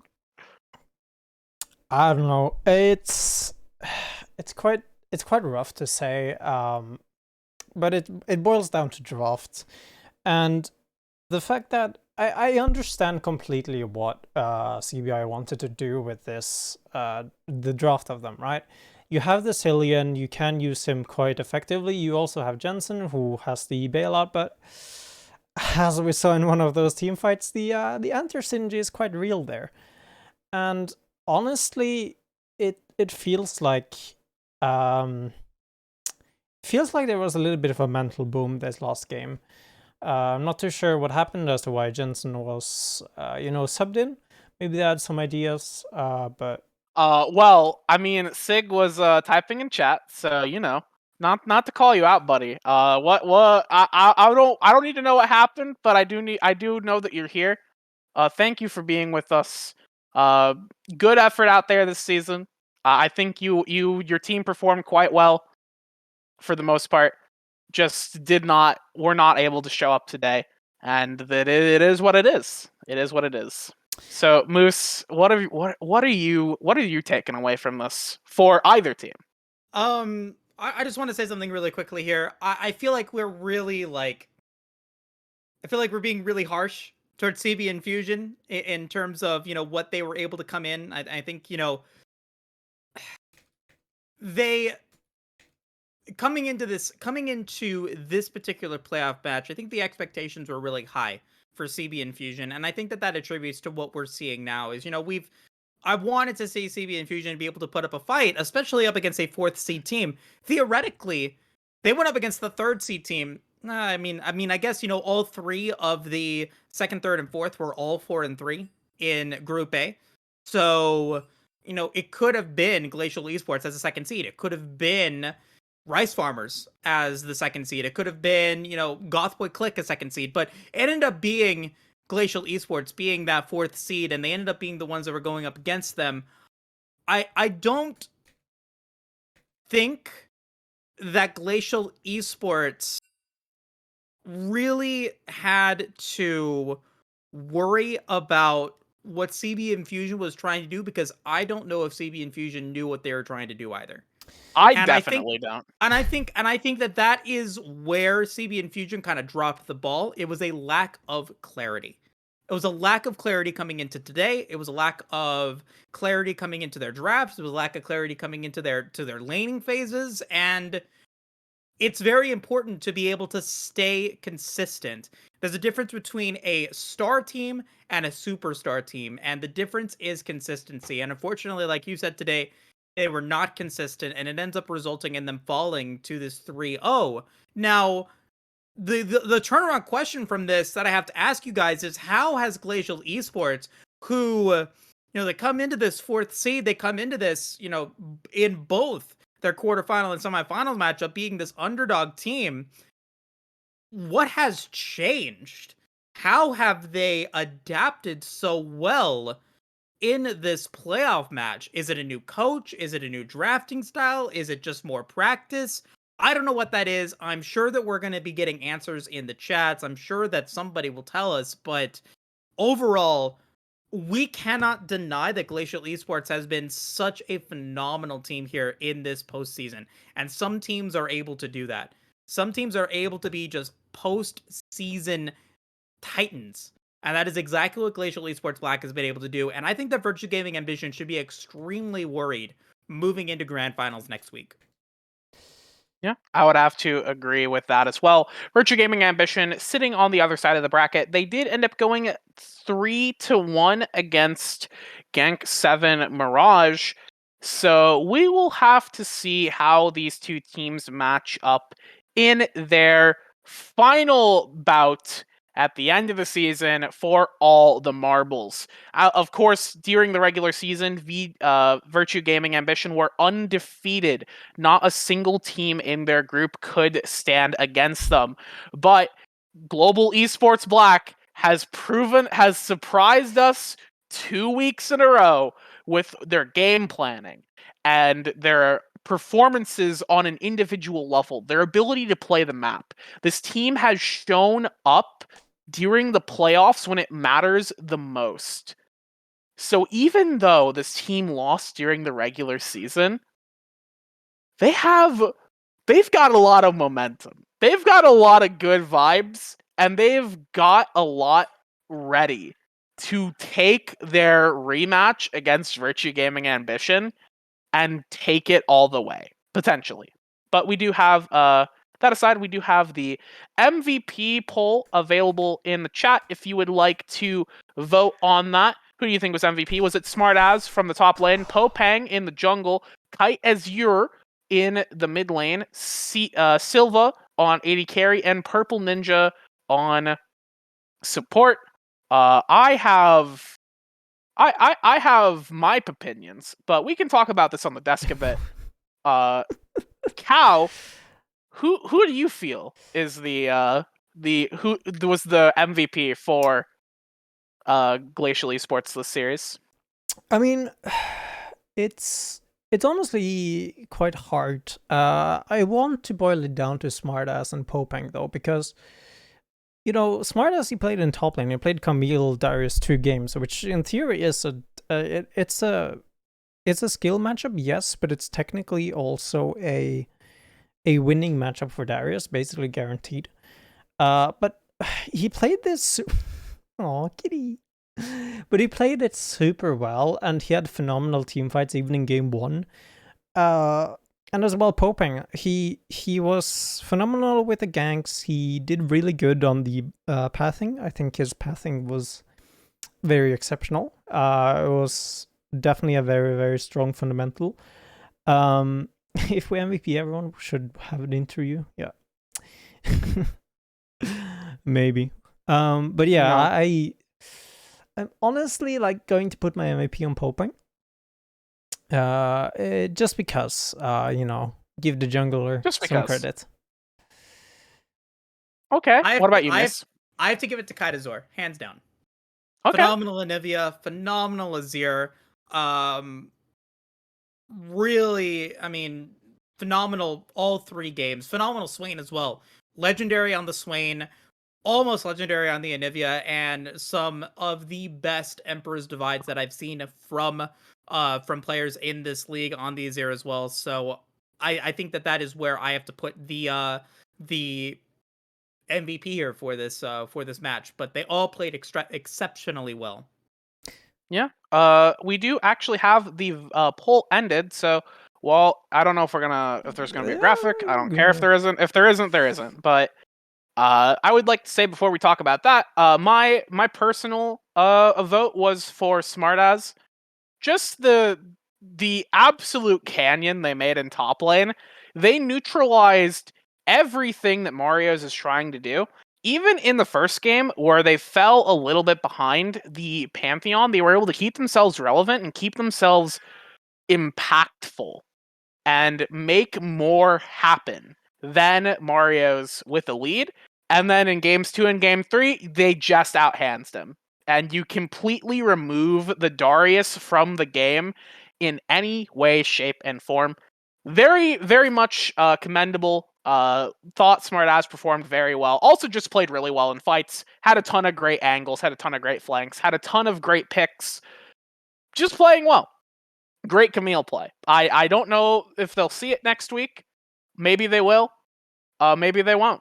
We'll have to see about that. But the MVP, of course, did end up going to Popang on various champions. We saw them on the Wukong. We saw them on the Trundle. Great play. Great play. There's Yeah. no way that those stats are correct. No, not at all. It's just the last game. We don't have all of them. But yeah, I think like he played phenomenally well. That's why I voted for him, obviously.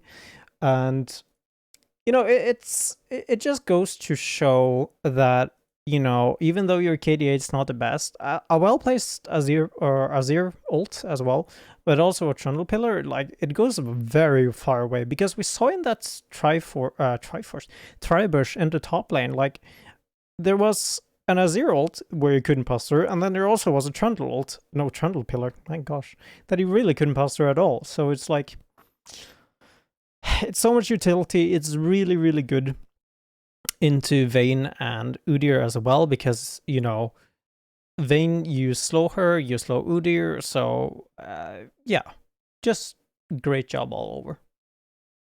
Yeah, great job overall too. Glacial Esports Black. But with that said, I believe we can go ahead and close out the broadcast for tonight. And I know I'm on the clock, so I'm going to make it quick.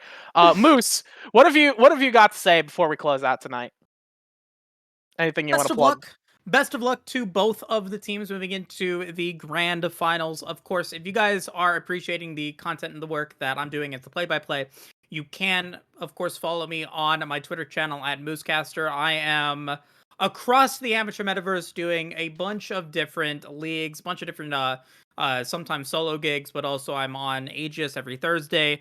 Of course, I'm here every Friday, and then I go around. I play with I play and cast for a couple of different teams and a couple of different organizations. So would love to see you around as more to see what work I can bring to the table. But other than that, like I said, best of luck to both the teams competing next week. And thank you so much to Magical Cow, who has been our producer for the entirety of the split. Unfortunately, will not be here next week due to, being a professional adult and things like that. But really, from the bottom of my heart, one of the best producers that I've ever seen. This man is completely cracked and will continue to shine as a production staff. If any organization wants a good producer, Preferably Cow in is EU. who to turn to. Preferably in the EU, but Cow is the person to go to. I cannot stop praising what he's been able to do. So thank you from the bottom of my heart for making this season so great, and I'm really sad to see you go. Yeah, me too. It's been an amazing ride. I was very nervous going into Victoris Esports because it's the proper like big team I was actually going into, because before this I've only done like small solo gigs and stuff like that. So it was it was definitely nerve-wracking, but I've settled, and there's some great casters here. Moose, Becky, you've been great, and Gurf as well. TDS as well. Gurf, yeah, TDS. I mean, it's been an amazing team here with casters, and I'm getting a little bit emotional here. Unfortunately, real life is coming full turnaround. Have to start studying. Can't do freelancing work forever, unfortunately. So, yeah, it's unfortunate, but that's how it is. Yeah, thank you. You've done great work. We appreciate it a lot, and we'll keep doing our best in your honor to make the streams as good as possible and as entertaining as possible. So if you ever have a chance to tune in, If you tune in next week, I'm sure it'll be hopefully on the rails. Oh, And not off the rails. I'll be in chat. I might be at a bachelor party, but I'm still going to be in chat. Ooh-wee. Oh, you better not be Excellent. in chat. You better not be in chat. I will be. Yeah, actually, you know what? Don't be here, please. Please enjoy life. Actually, for me, the only thing I will say is that tomorrow, I believe at 8 o'clock, the Duck divisions will be starting their Gold League. So that is a new amateur league that is set to give fundraise money for wildlife preservation. I believe that's the cause, that's the charity that Cam is working with. But you can find those streams on Camcom's channel. A fellow Victoris staff member. I thought I'd promote that because I will be a production member, not for tomorrow, because I'm playing tomorrow. So that's gonna be. I don't know. I don't think I'm on stream. I don't think I'm on stream. But if I am ever on stream playing, you will see Sivir or Garen and no other champion. Garen in that's the bot how lane? it is. Not Garen in the bot lane. I'm in top lane on this team. Oh, so okay. Garen time, baby. So Sivir top lane? Anyways, maybe. Oh dear. Maybe. Oh, I'm dear. not gonna say no. Oh dear. But yeah. That aside, you can also follow me if you think I'm funny for some reason. You can follow me on Twitter. I'm equally as not funny there. But with that all said, of course, as always, if you like the stream, follow, subscribe, follow us on Twitter at VictorisGG, join the Discord if you want to be a member of the community, and get in on the action yourself, whether you have a pre-made team or you just want to get in on the draft leagues. We have Valorant, we've got League of Legends, and as the season winds down for all these leagues, you can still come back and see the various leagues going through their finals. Next week is finals for not just the VTS, but the VRD as well are having their finals, I believe. Unless that got delayed a week. So It is not next week because of 4th July, but yeah, okay. But there will be the leagues are winding down, so make sure you catch all of the playoffs and all that action live. And if you want to know when there's happening, make sure you follow on Twitter and on Twitch as well. So I have been Becky Rita. Joining me today, of course, are Moose and Cow for the last time. Thank you all for watching, and have a wonderful weekend.